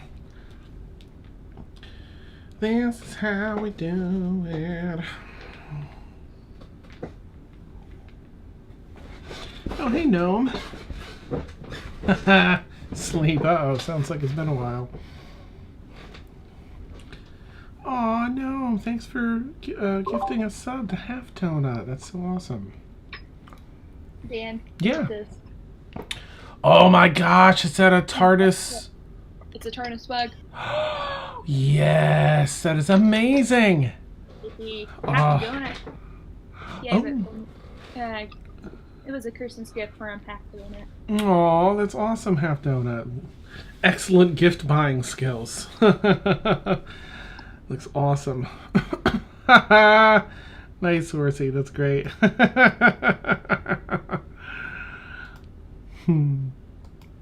don't worry. I assume, because I was just I know you have PC problems, so don't worry about it. I'm glad that you did see it. My response on Twitter.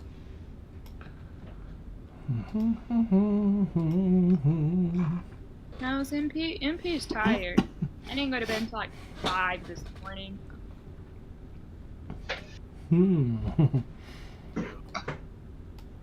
Half.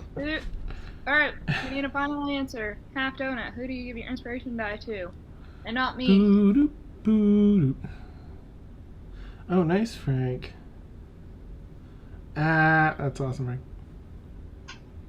Come back now, Half Donut. Saying awesome gift. Christmas. Ooh, I like it. Wait. Nice. Nice. For security purposes. It looks wonderful. Careful, buddy. Go around this way. Sorry, just a sec. Oh, yes, it does. In fact, I have to hold, like, when I use it for hot tea, I have to hold it like this on the handle, because, like, all the rest of the mug is, like, hot. Oh, hand? I'll help you. You're a child. In your bedroom? No, okay, so you didn't hear half, don't worry. I saw your comment about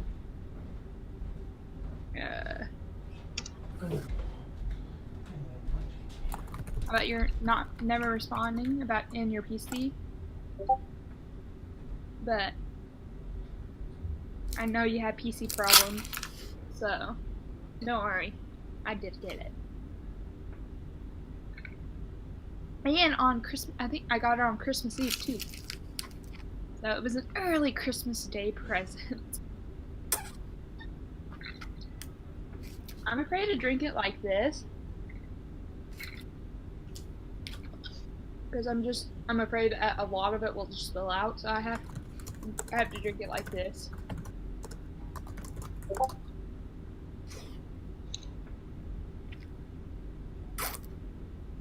I got a $50 Amazon gift card for Christmas, and I bought season 11, and I have to catch up. So Steph, let's rabbit the show together. I have it on Amazon, so if you want to catch up.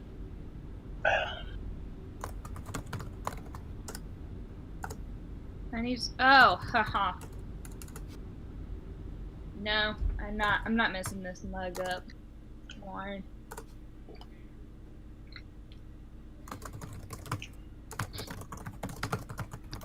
Mm-hmm. 11 will and always will be my favorite Doctor, with the 13th being the close second.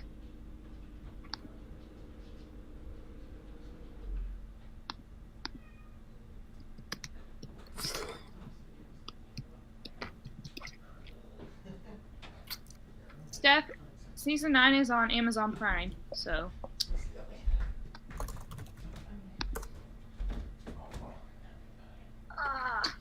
We need to watch it together.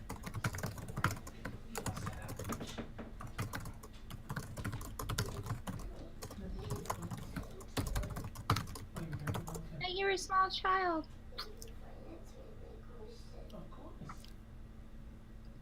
Same, Steph. Same. I recently started watching Supernatural again. I'm on season 10. I stayed on season 10 for a while because it just got blah. I don't know. To me, I like Supernatural, but they just need to end it. It's been going on for so long now. End it. So Dan, Yeah. When you're done the stream, this is totally not D&D related, but I left you a couple of book recommendations in Facebook chat. Thank you. Oh wait, are you teasing me, or are you serious? No. They're I'm like, oh neat. they're books. Yeah. I recommend them, but Oh, that's awesome. you know the titles kind of give away what's up. That's awesome.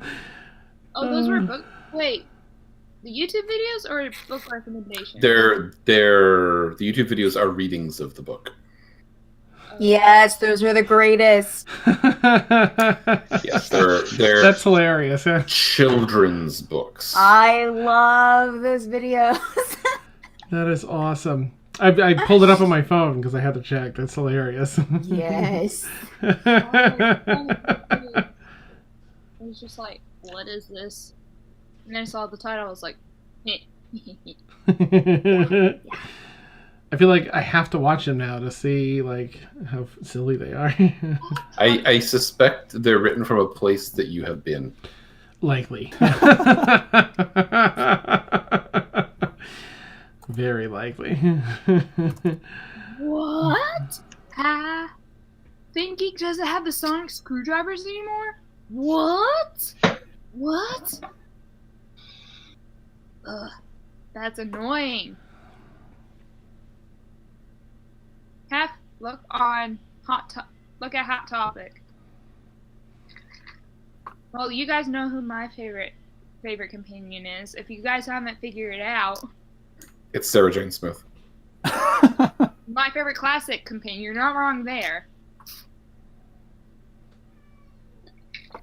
Hey, Frank.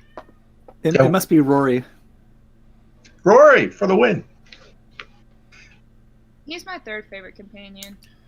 Jack. What does that make Amy? Hey, Frank. Yeah. Go. Never ever abbreviate doctor, because every human will correct people. DOCTOR. Nice. It's a pet peeve of mine. Okay. I love Doctor Who, and even on the bottom of the cup, it doesn't have DR period DOCTOR. Oh God. All right, noted. Oh God. Awesome. All right, looks like we've got just about everyone back. Except Aaron. There's me. Nice. All the notes. That's my favorite doctor. I don't know. Let's see, Galathor. I don't know Galathor. I don't think he had anything prepared for today anyway. So we'll say that, Brixie, as you come back, Galathor, you're there. Aaron Wen is going to have to go make that potion, but she'll probably, tell everyone, hey, here's the stuff for Brixie. Here you go, Brixie. Ta-da! And I hand you and spin around and pirouette with the cape flowing. I'm going to go make the potion.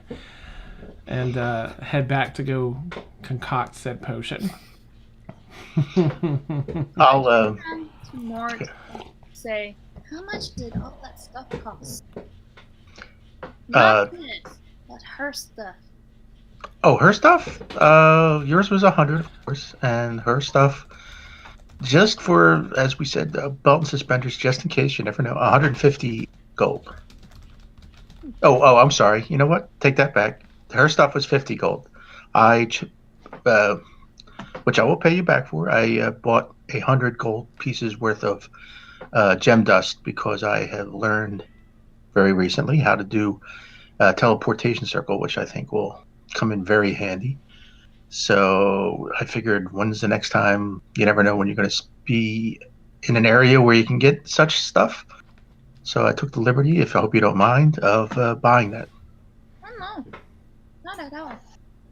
Okay. Emil nods like he understands everything that's going on about all this arcane conversation. Nice. I think it was 250 altogether, right? There was 100 for diamond, 100 for the piece for gem your dust, stuff, and then 50 for the the leftover stuff. Ah, yeah. So I'm going to relay to the group. Basically, I'm going to leave it to the group. I mean, this should be a group decision, I think. Which method we go with first?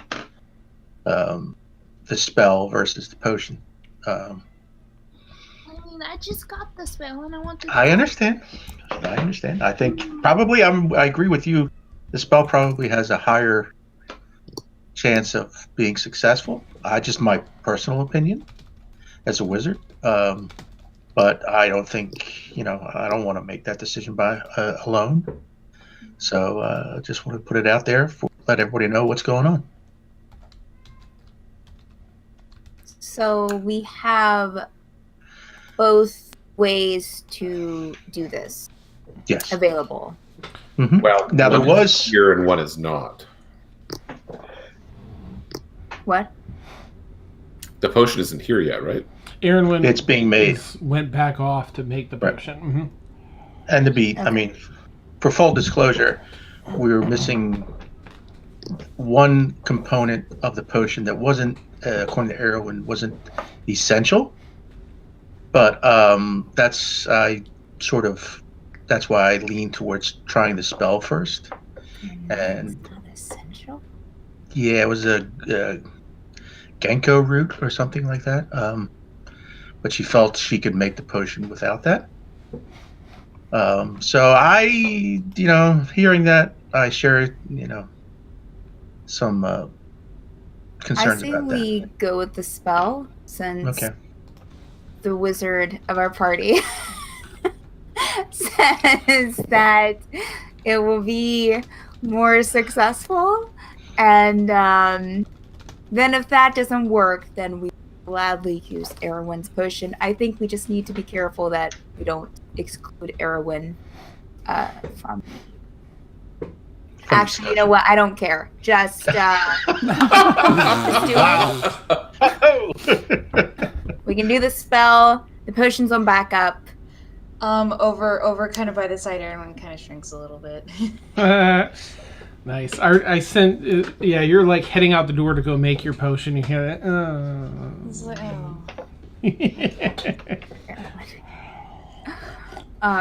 Yeah. Yeah. Is Galathor still at the table? Yeah, I'm right here. Oh, right. I was asking that outside of the game. Galen will turn to Galathor, kind of turn around the table, and just be like, "So, why did you say that you didn't like the Crimson Fang again?"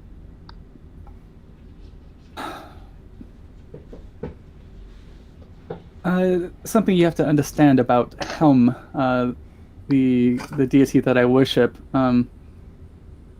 He is the god of guards, as it were.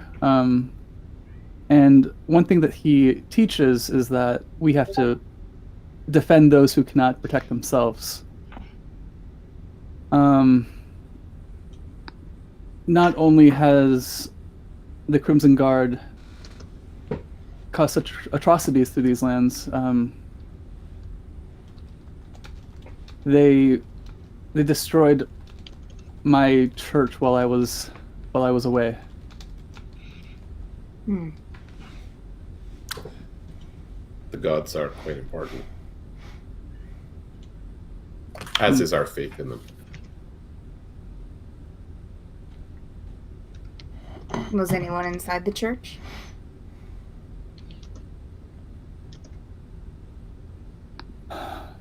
Yes, my mentor was there. I'm not sure what happened to the congregation.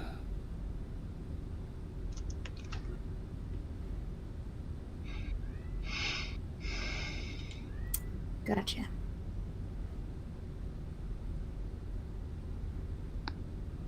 They're real pieces. And I intend to make them pay for it. Me too. In Thank fact, I say the sooner the better. Kaylin will. I don't know. Kaylin's gonna pull out her journal and start writing in it. Okay, aggressively or We'll say semi-aggressively. Neat. Only breaks 2 pencils. Yeah. Neat. While All right. Kaylin and Ed were Galathor. Galathor, thank you, Galathor. So many new people. Ugh. I pull Mort aside and say, "Do you really have to wait? I really don't trust her. There's something wrong." I think she's been through a lot.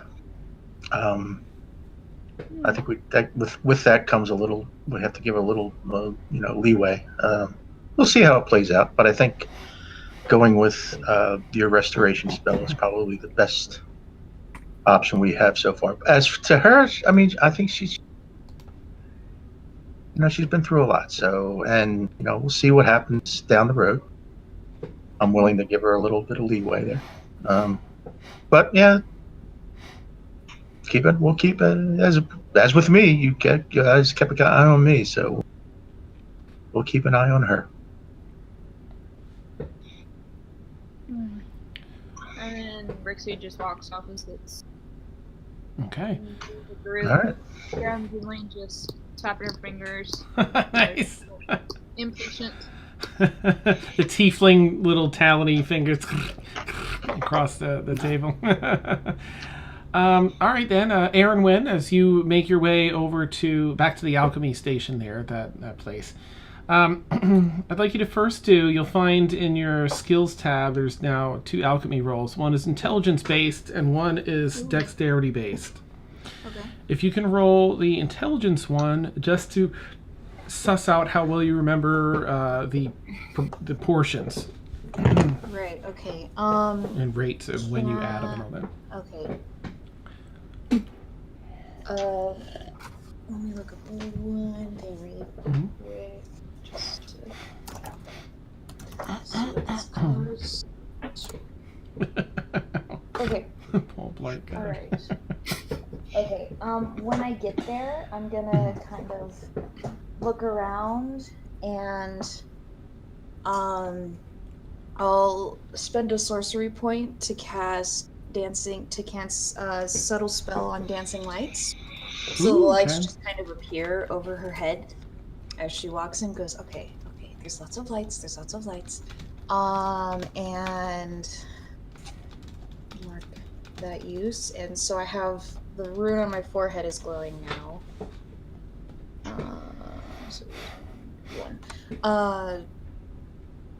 So okay. So that's what I'm gonna do, and then the intelligence roll.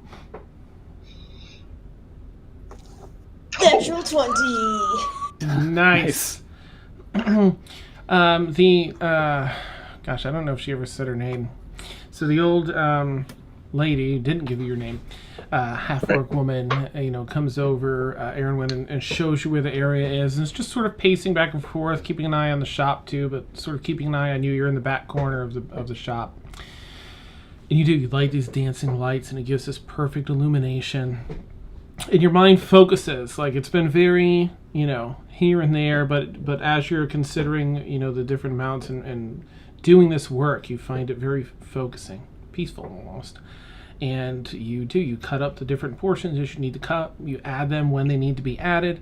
The last check is just going to be the dexterity-based alchemy check to see if your fingers can keep up with your mind, so to speak. Then I will expend my rune and use this sigillic augmentation to give myself advantage on the dexterity check. Nice. Runes disperse, and the soft glow from them runs down one to each hand. Your hands have a slight glow as you're working, and you feel extra nimble. Thank goodness! Ooh, good thing! that dropped to 1 in case. Oh yeah, you can see it tap. I felt that one coming. Oh my word. Okay. Thankfully, as your hands to get a little bit of a cramp in it, the magic in them just frees it up and releases and allows you to do the work that you need to do. You know that once you've used the blood from the basilisk, you can use the blood or the stomach acid In this case, the blood. And once you create this potion, the other ingredients stabilize it. So it's going to be good for quite a while. You don't have to worry about anything spoiling in this potion for quite a while. It finishes, and it's interesting. It almost looks like it foams up, and it has this heavy foam look, so it almost looks like styrofoam. But when you shake it, it moves. It has like a liquid movement to it, but whenever you stop shaking it, it goes still. It just has a styrofoam look in the beaker. Huh. Very foamy styrofoam. That's really weird. Okay. And I make one? Yes, yep. Okay, so this is a potion of unpetrification? Mm-hmm. That's as good a name that I think is what we'll come up with. There's like flesh to a stone to flesh, but it does some different things. So I think this is perfect for unpetrification. Okay. All right. So I'll run over to the shopkeeper and go, look, I did it. It's just like writing a room. I can't believe I remembered how to do it. Wonderful. Yeah, don't think I've seen one made in quite some time. It does look remarkably well done. Good work, Thank dear. you. Yes. You have a very, very nice setup there, and I think that also really helped having good tools. Well, I'm glad I was able to help. I hope this helps your friend. Me too. I don't even know what his name is, but me too. Thank you. She kind of. And she just gives out. Nice. Okay. Oh, really the one. I know. I can't believe I want to bless you. Yeah, I can't believe that. It's amazing. Okay, so you return to the group, and you see, of course, Brixie's there, tapping her fingers along the table. Galathor's, mindful of his own space and stuff. Down the end, Kalen's scribbling semi-aggressively in a notebook. Guys! Look, I did it! And I just kind of slide in and kind of like sliding like socks on the floor, and like run into Galathor a little bit, and then I shove it at Mort and go, look how good this is. Good. How did it? You're confident that it went well? Okay. Yeah. Oh yeah. It all came back once I started to do things. It all came back. Okay. Good. I take the potion from Mort. Would Brixie know any alchemists? I don't know. Let's see if you're proficient in it at all. Let's see. You've got pan flute, armor. Well, hang on. Well, hang on. Let me see if Outlander has anything. You don't have any feats in there? That's weird. Let's see. No, it's athletics and survival. Yeah, you wouldn't really know anything about alchemy. Not to say you couldn't learn if you wanted to look for a book or look for someone to train you. It looks kind of funny, doesn't it? Brixie's just gonna stare at it, examine it. It looks like a shake solid, yeah. Oh, careful! Don't do that! It has a really nasty stink to it. Cork it, please. Thank you. I'll take it back and kind of like. I hand it to her. All right, I'm gonna. Yeah, you don't want your eyes to melt. Brixie's just giving her a glare. I told you not to do it. Dan, I did an inside check wrong. Can I do a brand new inside check? Because I don't know. Like to see if she's trustworthy? Yeah, trustworthy, and if that potion is like legitimately. You could do like an insight to see if you feel she's being deceptive at all, or she really feels this would be helpful. Okay. And as always, Aaron Wen, just to keep the mystery, you're welcome to roll if you want to. 24! Nice. Or you can let her know what you feel would be adequate for 24. I mean, she's not hiding anything. Yeah. She genuinely feels that she did a good job and that she's trying to help. She is like, her emotions are like an open book. Like, she is not hiding anything. Okay. I'm going to turn to Emil and And say, she feels I have. proud of her work. Okay. That's it. And ask, we haven't heard from you yet. What are your thoughts on this?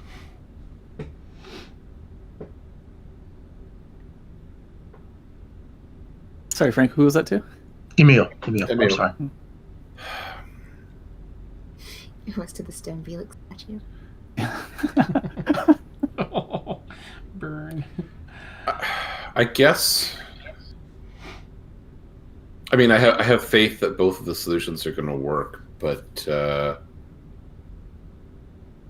I guess maybe it was before you joined our party, Mortimer. But when Brixie joined, the first kind of person in the party that she took to kind of being in cat form and kind of hiding out with was Felix. So while I think both arcane solutions are, I believe both will work, I think it may be more important to let Brixie, who is closer to Felix, take her shot first. That's fair. Okay. And we can always keep this for later just in case this happens again. Okay. And I can pretty much say appreciate your enthusiasm. Kaylin stops journaling and turns and looks as closely as she can to the vial, like leaning into it, and then looks at Aaron Wen. You did a good job. Thank you. Thank you. I just want to help because you guys did me you rescued me, so I kind of owe you my life and what's left of my sanity. Okay. All right, I Goes think back to journaling. we're all in agreement. Pretty much, let's Brixie have her shot and cast the spell and cross our fingers. Don't throw away your shot. Nice. So mind you, you're still, I mean, it's probably getting mid-morning, brunch hour. You're in the cafeteria currently. And it is a bit crowded, you know, in here. There are a number of people that are coming in and going to eat. But you're certainly welcome to do whatever. I just wanted to reset the scene. There are some more private areas for you to work in, like where you had slept and other places too, if you want. Yeah, maybe we should shuffle off to a private area with the carpet and everybody in tow and do this out of the prying eyes of everybody in the Thieves Guild. Agreed? Yep. Okay, Sounds good. let's do that. Blueberry has been on the carpet most of this time. Everyone kind of picks up like a sandwich. There was a spot that I found in my wandering yesterday, because I think I explored most of the place. There was a spot that was kind of out of the way. Nobody really went there. There was a few cobwebs and stuff, so I don't think anybody's been there for a while, so maybe we could go there? Go. Okay, let's go. And we shuffle off to Buffalo. Okay, nice. Carefully navigate the carpet through, you know, the stalls and other people walking around and through doorways, some a little more narrow than others, down to this fairly set-off location where you don't have to worry. There isn't too much foot traffic in the tunnel just outside of this room. As we're walking, I want to kind of even up with Emil. Yeah, I was just going to say I'd probably seek Kaylin out as well. So, how are you doing? First off, where is Seb? I'm not exactly sure. Seb is, I think, mad at me. possibly he's just upset at the changes in the party. It's all very upsetting. He's not the only one. That's true. How are you doing? Are you feeling okay?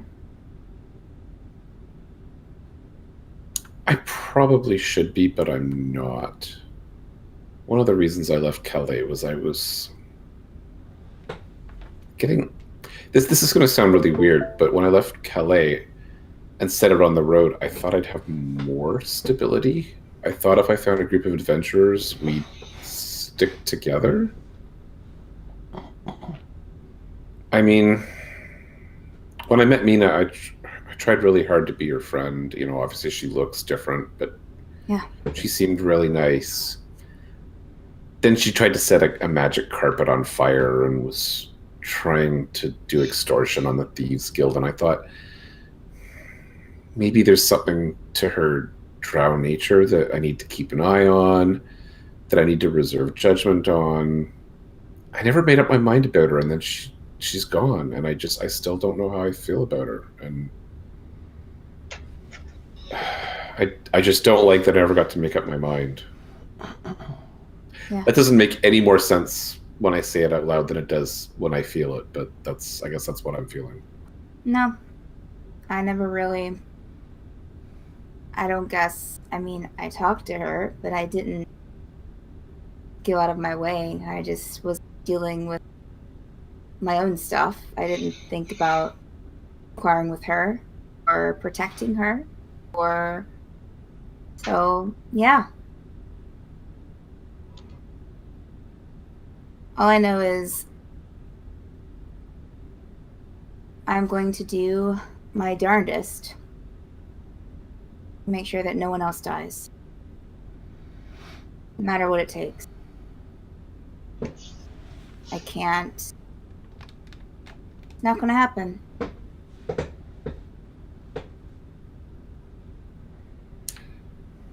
I would expect no less from you, I guess.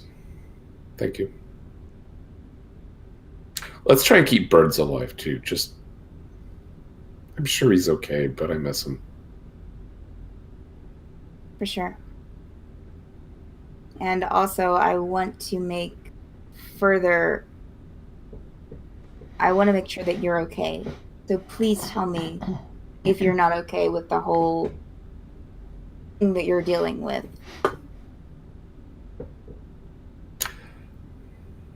I will. I mean, it was yesterday we were racing around town trying to defuse explosives, and we were all together. It may take me a day or two, but if it takes longer, I'll let you know. Thank you. Okay. All right. How's Brewer? He's fine. He's doing good. You know, Warforged are pretty... Warforged are both pretty indestructible and pretty difficult to repair. I think you did a good job there. Let's hope it lasts. And it was good practice, I guess. Yeah. You're planning on making a habit of this? Again, at all costs. Understood.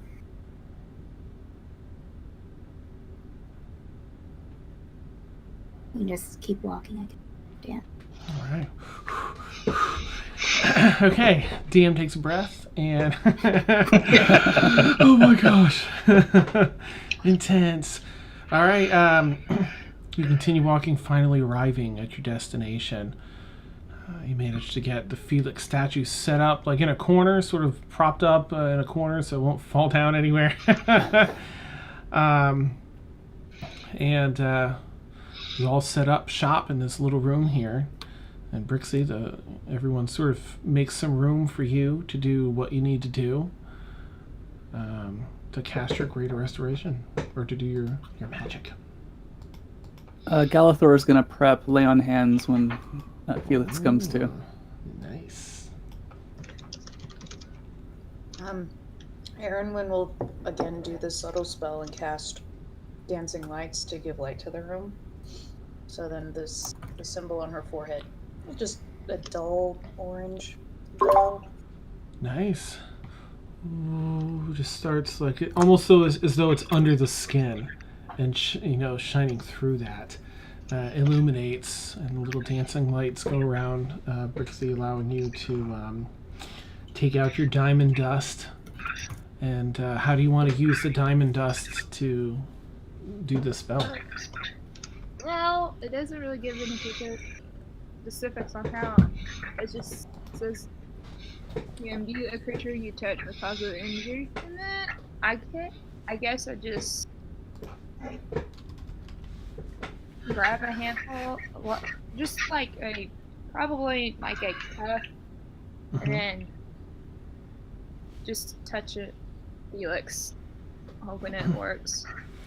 Okay, you have a pouch. You know that ultimately you'll have to use this entire pouch, but to start, as you're testing this spell, you empty some of it out in the palm of your hand, and feel your nature magic seep into it as you begin chanting this proper spell words for this.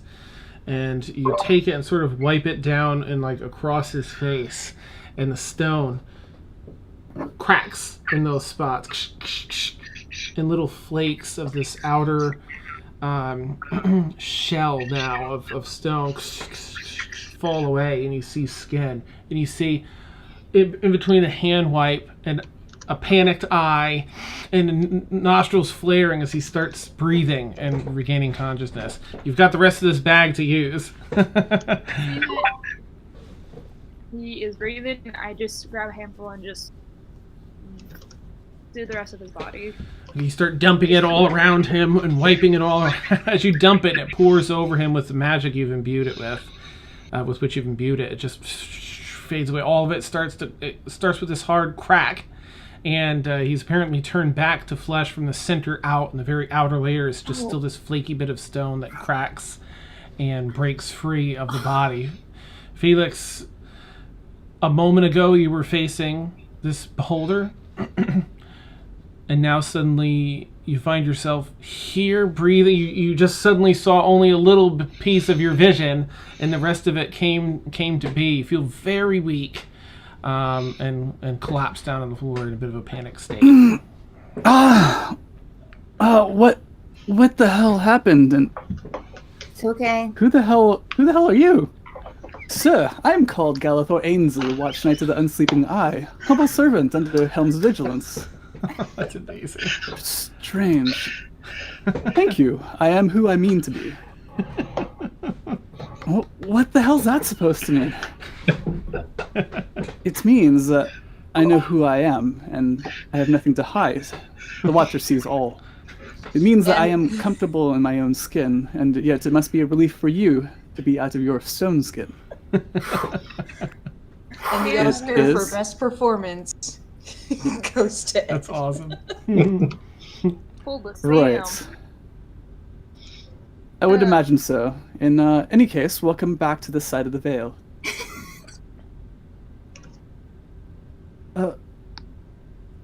Where's Mina? It's okay. You're fine. The beholder's dead. Wait. We were fighting it, and Yes, we did defeat the beholder, and we got you out of the castle. We're in a safe place now. We're in this really cool underground place with a lot of neat shops. These are our new friends, Aaron Wynn and Galathor, as you've already met. hey, And, yeah. I go over, because Brixie has Mina's holy symbol, and then Waka, I'm gonna cast. I don't know. You need healing, Felix, but Brixie's gonna cast Cure Wounds at 4th level. that'll probably bring him back up to full. Awesome. Cool. I don't have his sheet up right now. I'm gonna roll. I can do the heals. Let me remove his Sure, 18 yeah. petrifies. Oh, that's so funny. I had no idea why Keep there's so casting many. Greater Restoration to remove each petrify. He's part way. Okay. I'll offer Felix a hand up to pull him up to standing. Mhm. Thank Make you. sure he can use his legs correctly. They wobble under the pressure. They've For sure. atrophied a bit here. For sure.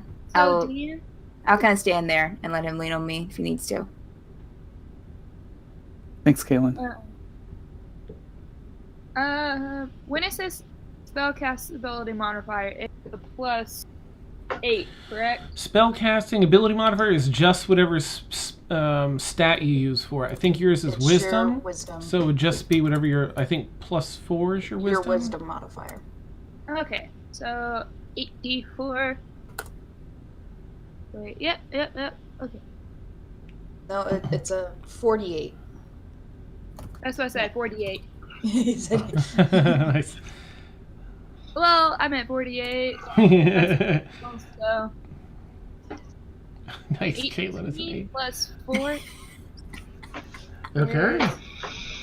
is Is 4. 22? Wait, I think it's 22. 18 plus. it's 22. I'm Nate, bad at math right You're now. fine. You're exhausted from the momentary panic you had seeing partial Felix being unpetrified. I'm gonna use my last You V-shaping ability to turn into, what was it? A brown bear that I turned into? Yeah. the a first brown time? bear? I don't know. When Felix was dead? The first one. Yeah. Pretty much. I don't recall, but yeah, we can say brown. I think so. Brown bear. Well, Brixie's gonna turn into a bear. Oh, okay. You blast him with this healing energy, Felix. Your legs still feel pretty wobbly. You need someone to help you I'm there. stand up. Okay, neat. So Caitlin's helping you. You do feel some energy heal you. You're just exhausted. But you get a big blast of healing energy. I think, is Galathor doing his lay on hands too? Yeah. And how much does I'll he dump want? in like 15. Okay, neat. So your damage wasn't, that heals you from the damage you had before you were petrified. So while you're at full health, you have like 5 points of exhaustion. You're completely wiped out. But heal. Nice. Wait. Oh, it's either or. Never mind. To say, Great Restoration takes all exhaustion points, but it's either or. Ah, And gotcha. my 4th and 5th level spells are gone. Yeah, I think Brixie shifts down to this hulking brown bear. And Blueberry's like sort of barking at Felix's feet. Like, "Hur, hur." Emil will okay? walk over to Felix and get down on one knee and say, "Welcome back, King Felix." And then as he'll kind of bow, but as he looks up, he's got like this huge Joker's grin on his face. You're a king? I am No. so sorry for poking you in the face. What? This is a lot, guys. This is a lot. Kaylin hands him a biscuit. This morning, That is the biscuit most passed. Kalen thing I have ever seen in my life. It's probably one she stole from Felix, too. Here you go. Eat up. And I'll toss a sausage to Blueberry. Blueberry just kind of sits down between Kaylin and Felix's feet. Well, we should probably get you somewhere where you can rest and relax rather than in safe, back to the Thieves Guild. Sure. But Brewer. Brewer's okay. Thank Brewer goodness. he's fixed. He's doing fine. We all kind of came back to the Thieves Guild after we left the tower. let's get you back to. Let's get you back and get you some real food. Even though that's good, we need to get some food in you. So I'll eat anything at this point. More food is a good idea. Rixie Bear is gonna just crouch so to show Felix that he can ride on me, like on my back. oh, So Okay. he doesn't. Brixie Bear kind of gets Galen. down. gladly helps him onto the bear. It's like a big old boost. Oh, okay. You have just enough strength to flop your arms and legs on either side to try and balance. There you go. Gives him a nice pat. Hop on, you can see just this, like a bear tear just coming down. Just Aww. happiness. Gonna back at your hair. Big old bear lick. Thanks, Brixie. Walking out of the door back to the. I don't know how to go there. I'm not gonna attempt. Neat. She begins walking you out back up towards the Thieves Guild. Erinwin kind of hangs back with Galathor, and she just kind of looks at him and goes, "That felt a bit awkward. Felt more like an outsider than normal." I'm sorry. I mean, you know, it's. I'm glad that the friend is okay. These kinds of things can happen with a new group. Yeah, you know, you're just as new to this group of people as I am, so I don't know.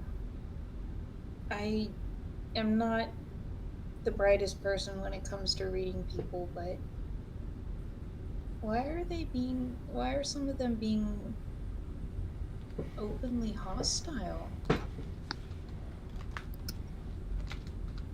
I'm not so sure it's hostility that you're seeing. It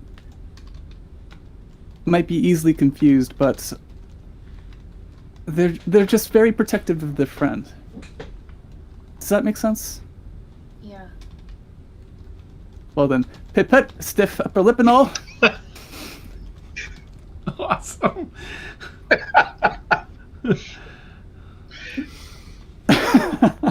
Not quite like that, but I think you've got the picture.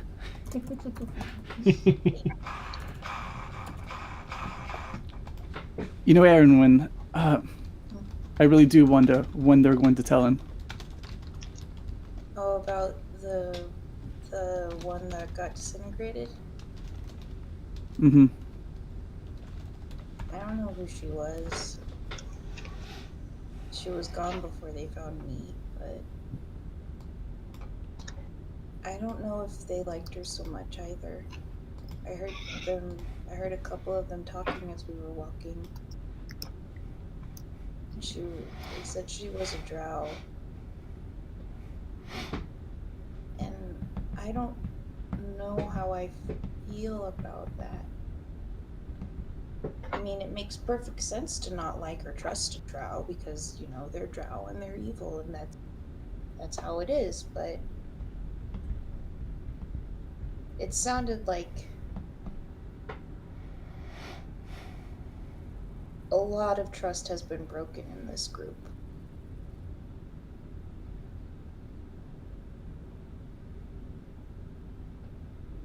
Yes, and trust is hard to earn.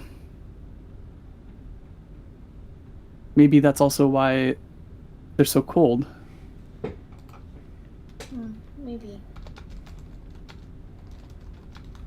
Perhaps they just feel that they've all been betrayed a little.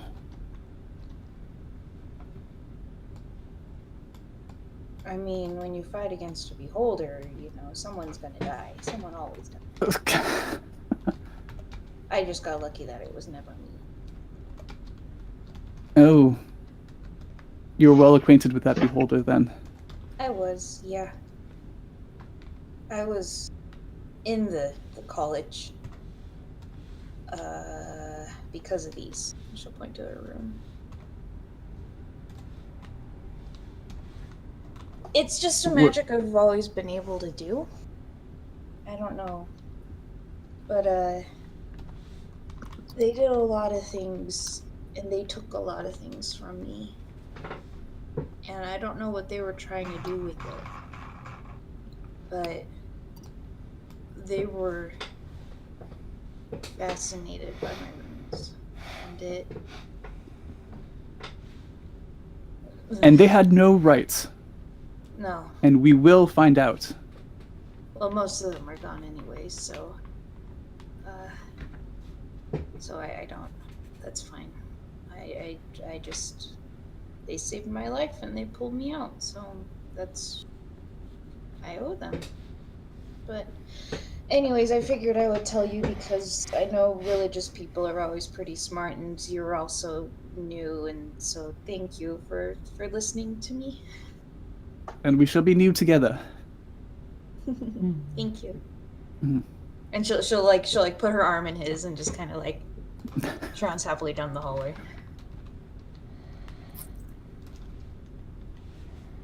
Oh, come on, Discord. I was just making my Galeth win hashtag joke. Chat, dude.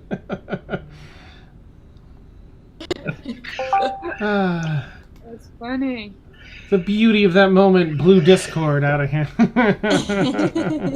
Dan just noped out. He's like, I can't No. top that. The end. We filled up the RP quota. And Dan had to put more money in the machine. Nice, for real.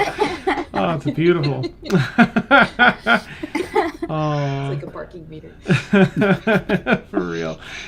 And so Galithor and Aaronwyn skipped out of the room, essentially, arm in arm. I think Aaronwyn kind of skips and he's just like... Yeah.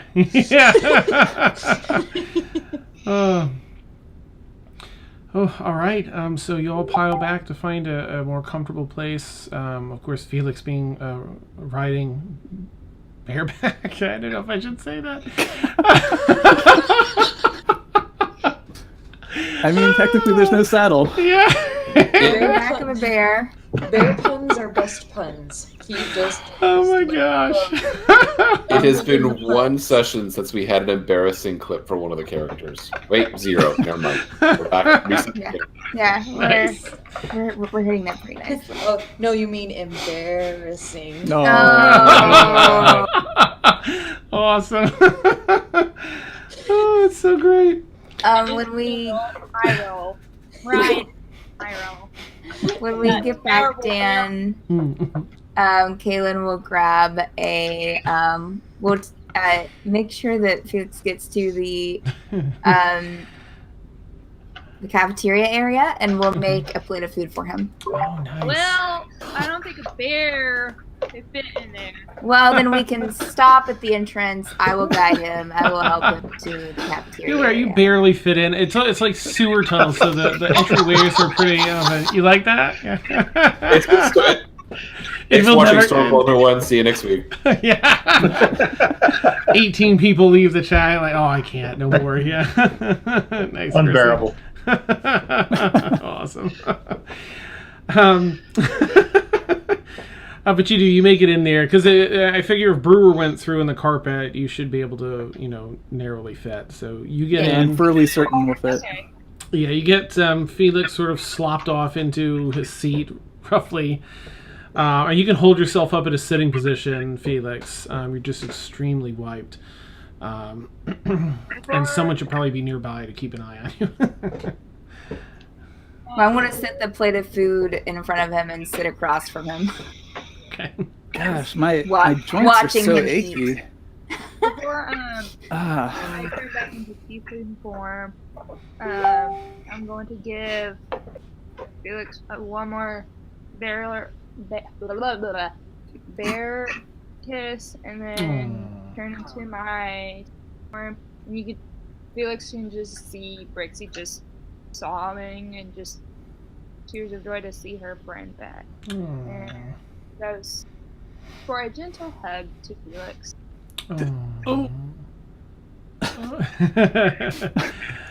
You do the soreness of everything. So, but it's you feel the warmth of a friend's hug and get some salty tears in your face. Eat. Get your strength up. Oh, thank you. This has been really good. Have you been practicing? I didn't make it. I just collected it from the cooks, and she motions towards the cooks across the way. Well, you've definitely got a good eye for food. That I do.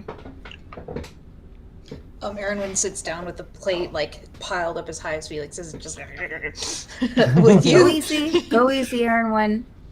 Not a race. I've barely eaten in 6 months. Okay. Is the Hot room, next. Hey, Randy. Sam, this is where I ask, is the room still there? Mhm. Brixie's just gonna look, just stare at it. Yeah, it's like a dull bronze brass sort of color. So it's about the same color as the highlights in her hair. She's got the dark auburn hair and then like brass sort of highlights, and then that's the same dull orange. Does she see anything else while you're eating, Erwin? If I do, I have a passive perception of 18. Just to let you know. Jeez. Okay, yeah. So you notice, so she's a human. She looks human, but very angular. So like almost like she has elven ancestry, but she's not half elf.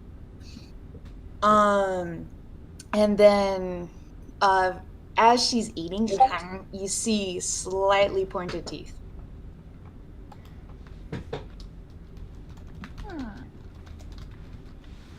I just move in front of Erwin. Just examining. She scoots She over. looks up.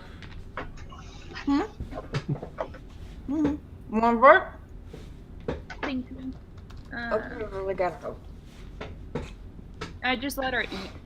And then I plop down in front of Felix and Kaylin. And then... Well, before I do that, I pull out my drawing, look at it,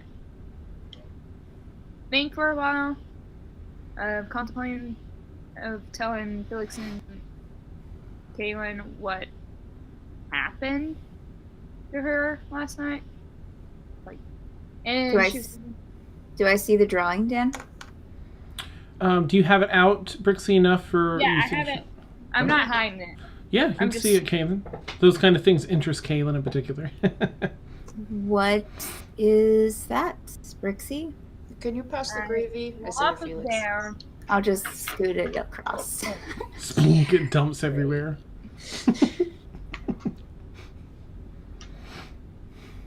Yeah, Mariah? Huh? I'm waiting for Brixie to continue. Well, she's contemplating. Okay. Well, she doesn't even hear Kaylin say what you got there, Brixie. Brixie? What is that? She sits down and then she shows the drawing to both Felix and Kaylin. And then she goes,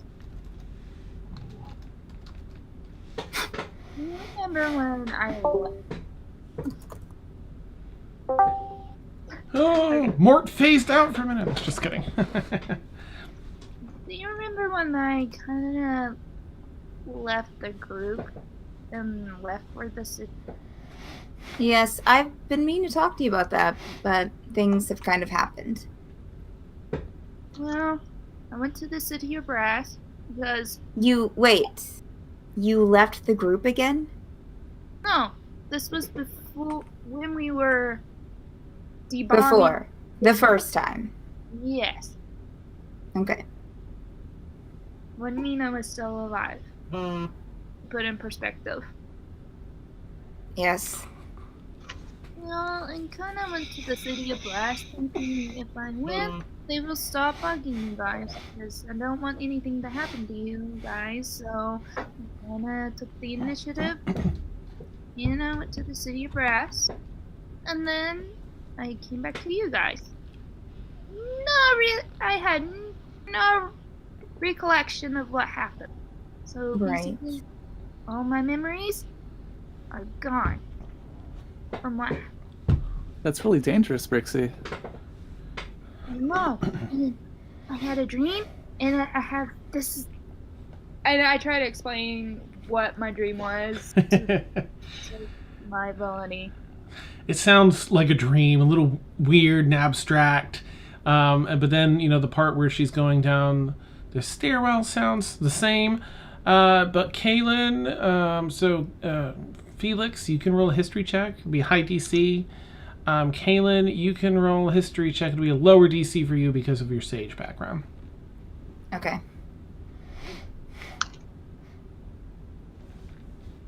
Jeez, McGilligutty.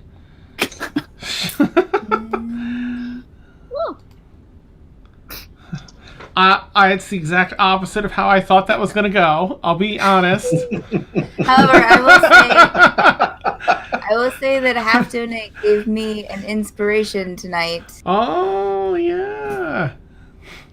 I can go back, so I'm going to roll that again, since that might be my only roll tonight. That's a D12 because it's a DM one.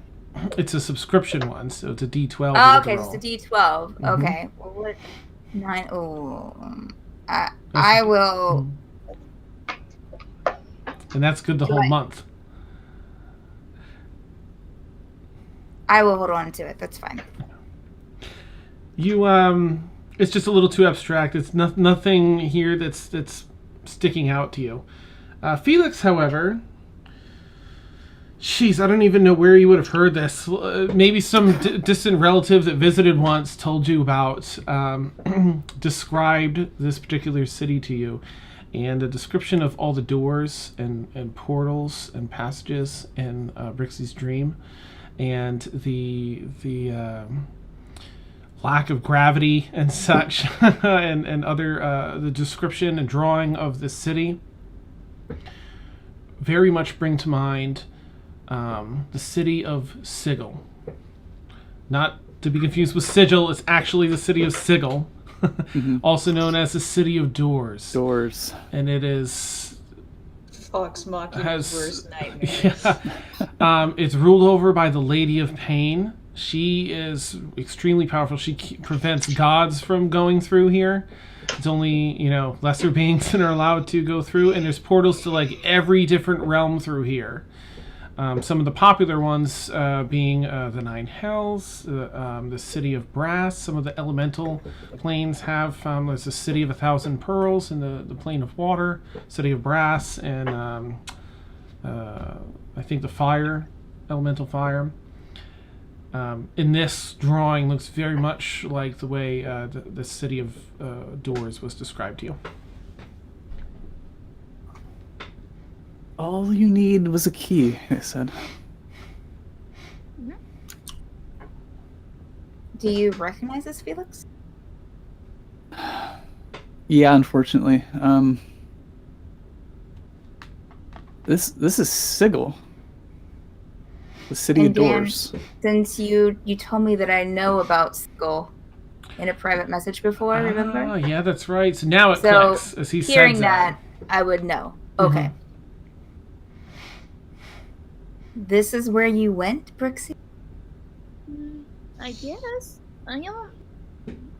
How did you get there again? This time, when you drew the picture, was this through a dream, or did you go through another door? It was just my dream. When I woke up this morning, and I realized that it was a memory, and I tried to draw it from my dream. Is this where you went the first time? When you went through the door, do you think?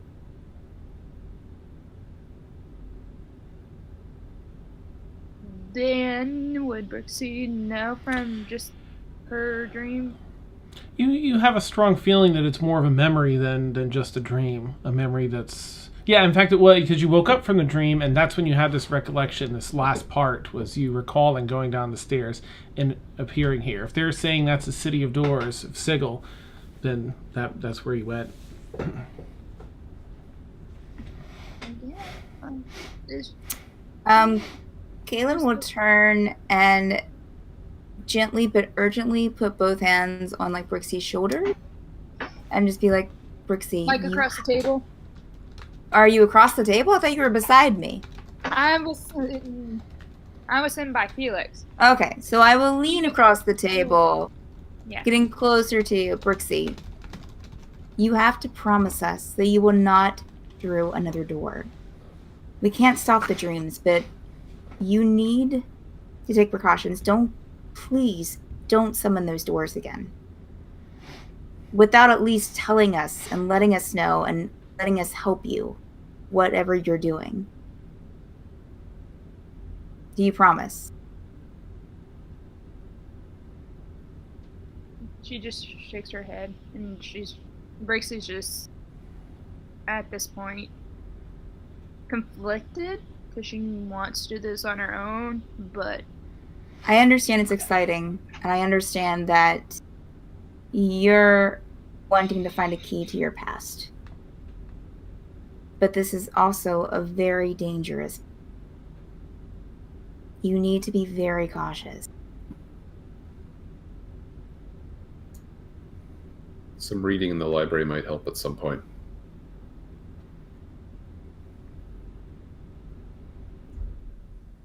To better understand what's going on and just how dangerous this is.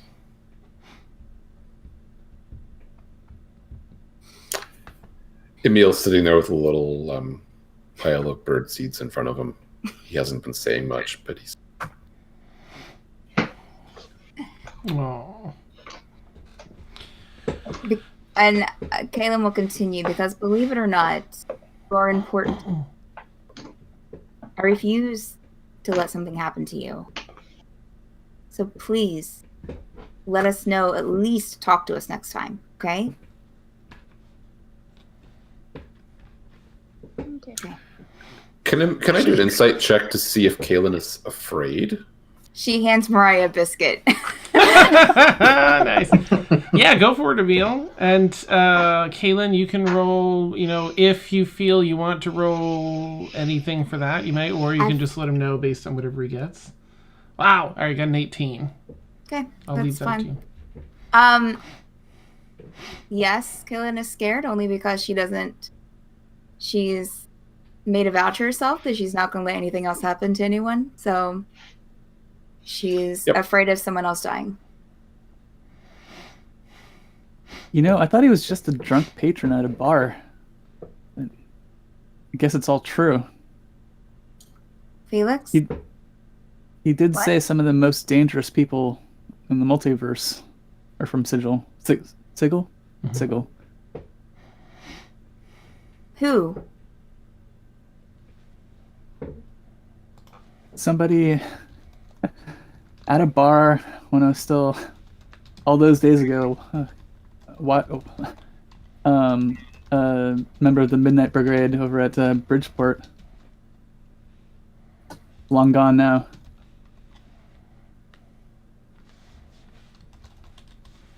They were just talking about Sigil and dangers of the multiverse.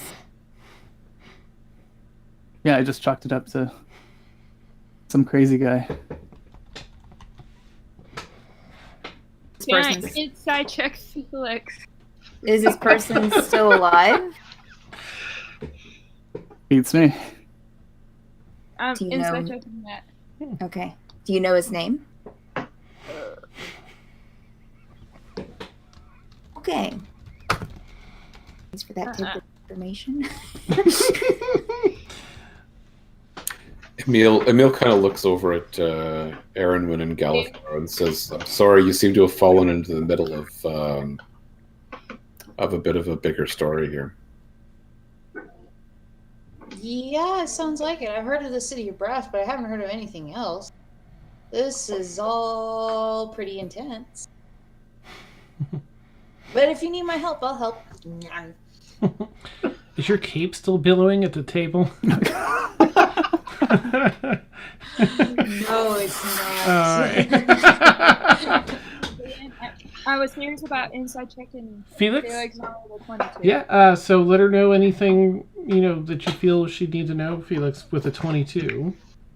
As Ed, I was just trying to provide a reason why Felix would know.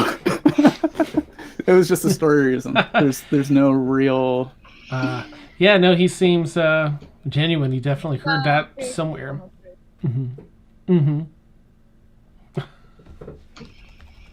I'm going to have a question for Emil.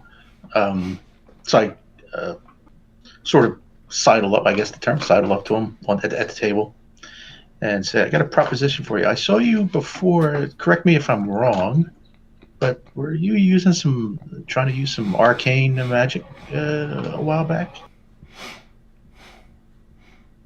I have some ability with the arcane. I mostly dabble in it, though.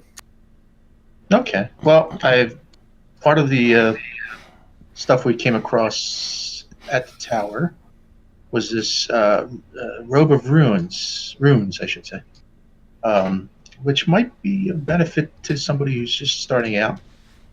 It gives you some additional capabilities, additional spell slots. Dan, is it? It's essentially stores spells. Currently, there's some more potential to it. You felt someone would need. I mean, from the mechanics side, you need a level in wizard to use them. Right. I thought it would. Yeah. Mm-hmm. But yeah, it is essentially store spells as words of power, and may do more in the future. Okay, and I thought maybe I'm slightly vulnerable here as a wizard, and I was wondering. I noticed you were very adept at hiding, so I thought maybe I could help you with the arcane, and you can help me with hiding.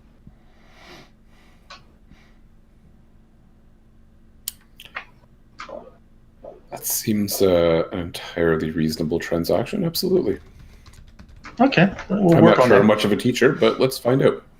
Sure, I'm willing to help out however I can. So I guess maybe we'll have some sit-downs during downtime and see. So that's why I was hesitated to attune to this. I don't know if you have any interest in the robe or not. I don't know if you're wearing anything right now that you don't want to give up on to wear this robe. That's why I hesitated. Second, is my robe of ice? Is it a robe or a cloak? I'm pretty sure it's a robe because it has a hood.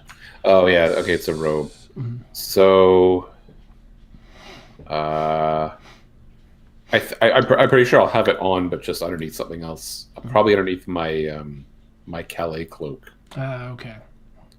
That Kaylin bought me a long time ago. So I'll show it to Mortimer and say this. This I'm currently using this, and I'm actually quite happy with it. So Okay, just thought I'd check in with you. I appreciate the offer, but if you're able to make use of it, then by all means do so.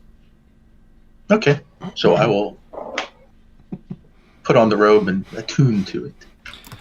Okay, you can feel some of that power flowing through you as you equip these robes, and you can the runes that skitter down it are actually a little bit you can interact with them slightly. You can slow down the pace as you put your finger on it. You slow it. You find after attuning to it that you can draw one out and imbue. You essentially cast a spell into it, and then put it back in the robe, and that just stores it outside. If you do that before you rest, then you'll have that stored separately from your, spells. So you'll have to make a note each day and it's 1d2, so it's either 1 or 2 per day. Every morning when you'd have to roll a d4 and cut it in half, round down. Okay. Or round up, I guess. It'd be round up. For now, and there may be more potential to it. While he's messing around with the runes, and kind of leans in and goes, "Yeah, see, isn't it cool?" I can't move mine around. I can't move mine around, but and she starts poking some of the runes and goes, "Look, connect the dots." You feel a little as you as you touch him. In a fun way, not an ow way. It's like shuffling your feet across the carpet and then coming over. Yeah, zap. You hear some heavy footfalls enter into the cafeteria. Brewer leans down and into the room. He's jury-rigged a number of metal ribs to guard his warforged heart, his heartstone. Has a bit of a, robotic limp, I guess would be the best way to put it, as he's still trying to, fully recover. And stops at the table across from Kaylin, which I think she's across from Felix. Mm-hmm. And puts one of his hands on Felix's back, covers one of his, half his back, over his shoulder. And kind of leans down as Felix sort of, here eating, trying to stay awake and upright. I'm happy to see you well, friend. You too, Brewer. You want some food? He scans around. Perhaps some bread. And whoever's sitting next to you, he's going to try and sit down. Oh, he's going to try and sit down. He's going to look over at Aaron. May I sit here, please? Yeah. And she just kind of looks and just... So he sits down, and even sitting, his head's 3 feet over yours. Yeah. Yeah. Now this bench is just as bowed Felix as... and Aaron fly into the air.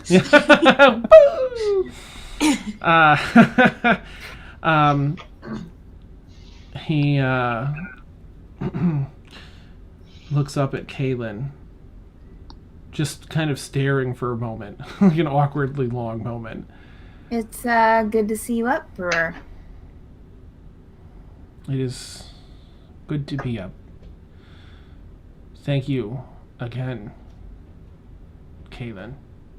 Yeah. And all of you for repairing me and risking your lives for my unworthy life. All our lives are unworthy, but we're all we have, each other.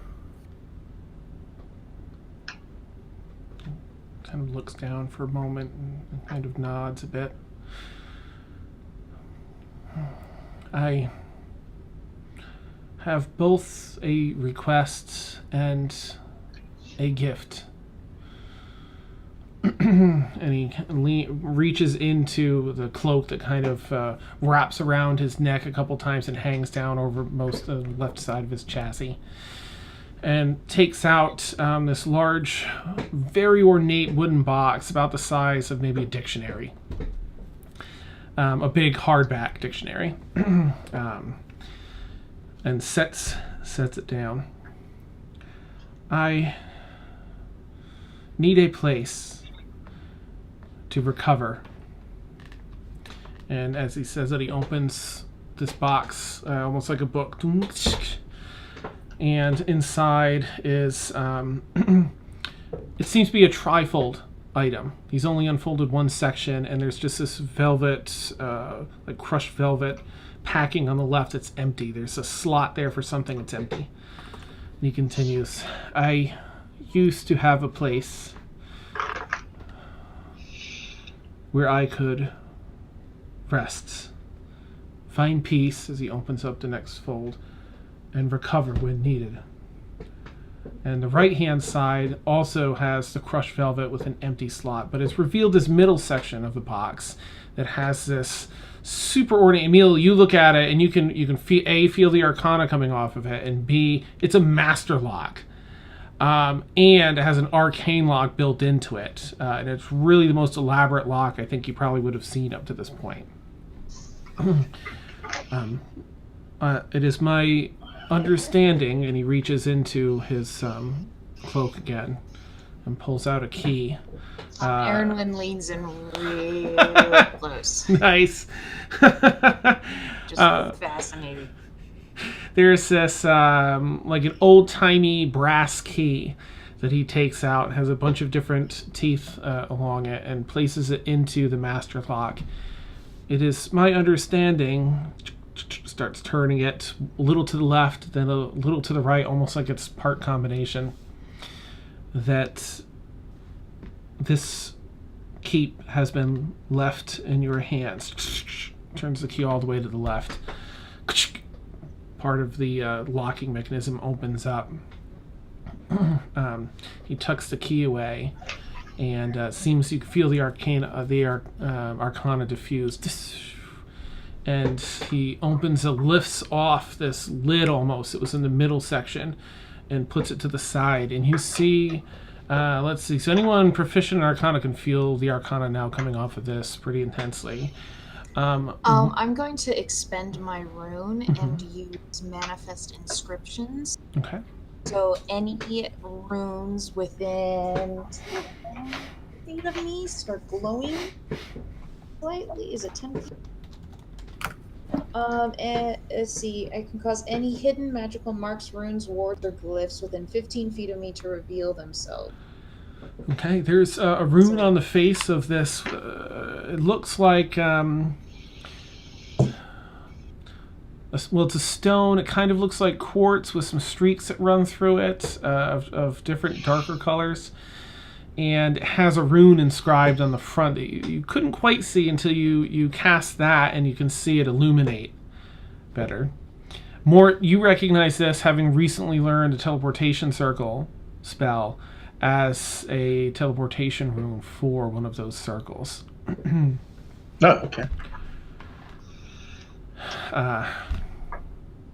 I wish to return for a bit, but worry, given my condition, whether you choose to travel with me or not. It is important that you have this, courtesy of council person Shuffletrot, and hands it, picks it up, and goes to hold it out to whoever wants it. Basically, it's an activation stone for your for apparently a teleportation circle. Surprise! At the keep that you were bequeathed. All right, I will, with everyone's approval, take the rune, since I have teleportation circle, and You although I have the didn't have- royal approval. thank you, Your Majesty. Council, what's it? Scarlet Shuffletrot, council person Shuffletrot. Okay. Nice. It's actually a player's character from the very first campaign done in this setting. Okay. All right. I'll just okay, cool. He Very passes good. that.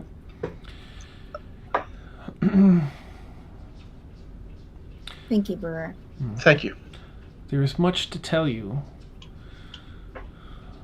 about your keep. Many mysteries lie beneath. And he kind of looks over at Kaylin. Do you have time for a story?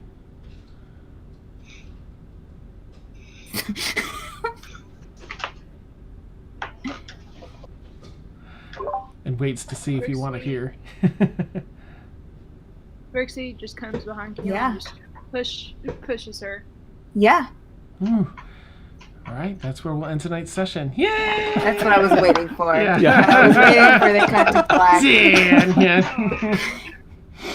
Yeah. I was hoping we would go a little bit longer. Well, talk to Erwin. Beginning of the game. Whew. All right. Wow. Neat. Thank you, Dan. Yeah. Please give me the description of the Sea of Doors. I'm actually going to draw it out. Oh, yeah, sure. Okay. But I don't know sketchbook. I'll try and get you some reference images for what I sort of had in mind, and let you put together something from that. That's awesome. Whee! All right. Well, thanks. Of course, players in chat. I had a lot of fun. I hope you all did.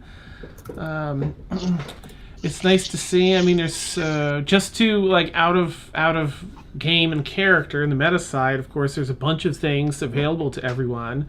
Of course, you've got your keep as a potential, hook and rest or downtime place, whatever you might want to do with that or might not. Entirely up to you, of course. There's Felix's weakened condition and Galathor, to work with, and there's all the stuff with, Kaylin's family and having a little more information on that. Brewer may still have more information yet. Regarding at least the Warforged. Depending on what you do and where you go, Amelia, you might have some stuff with the Harpers.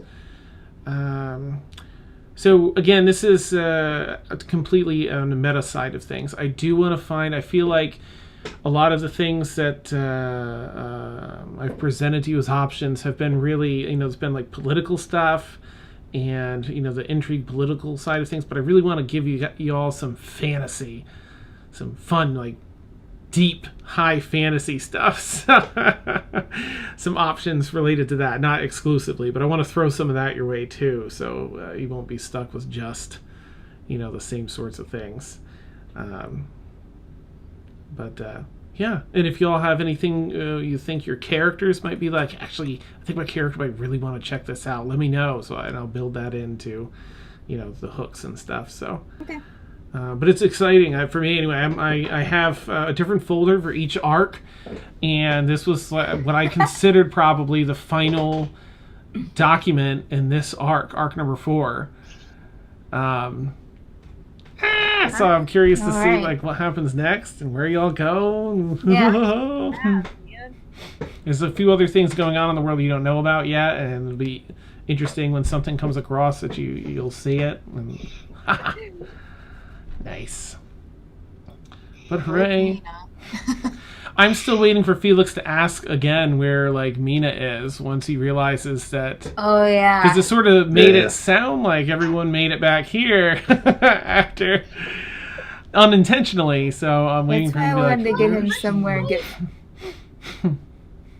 Brooksy did give Felix Mina's holy symbol. Oh, I thought you just held on to it and then transformed into a bear. Yeah, you kind of transformed right after that. Yeah. Yeah. Bum, bum, bum. Well, it'll make for some juicy. Amazing roleplay. I just, if anyone in chat wants to give a /clap or a clap emote or anything for the players, man, your roleplay was on point tonight, everyone. Just gorgeous. It's like reading a storybook. It was amazing. Really just excellent storytelling tonight. Thank you all so much. I was really on the edge of my seat. There were a number of times where I stopped breathing just about. I'm like, and then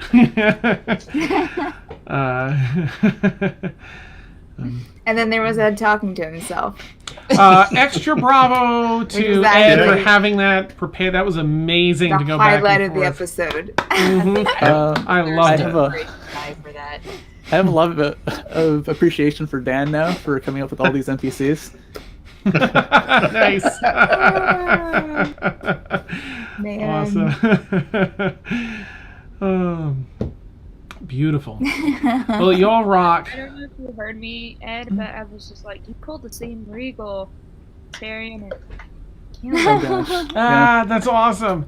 It was great. I love it. I was really getting into it. Like, he's got a whole going back and forth. I love it. It's beautiful. All right, folks. Well, I hope you all have a lovely night. Of course, for anyone that doesn't know, we stream Stormfall here every Friday night, 10 p.m. to 1 a.m. Eastern Time. And then we have our All Evil campaign. We run Tuesday nights, 10 p.m. to 1 a.m. That's Cures Lament.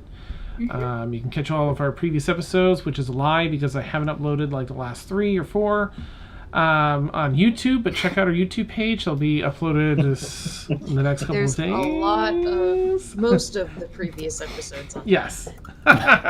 There's also Twitch ones. Yes. Thank you. It's not exclusive. It's open to everyone. Yeah. All right. Well, take care. Have a wonderful night, everyone, and I can't wait to catch you all again soon. Take care. Bye. Bye.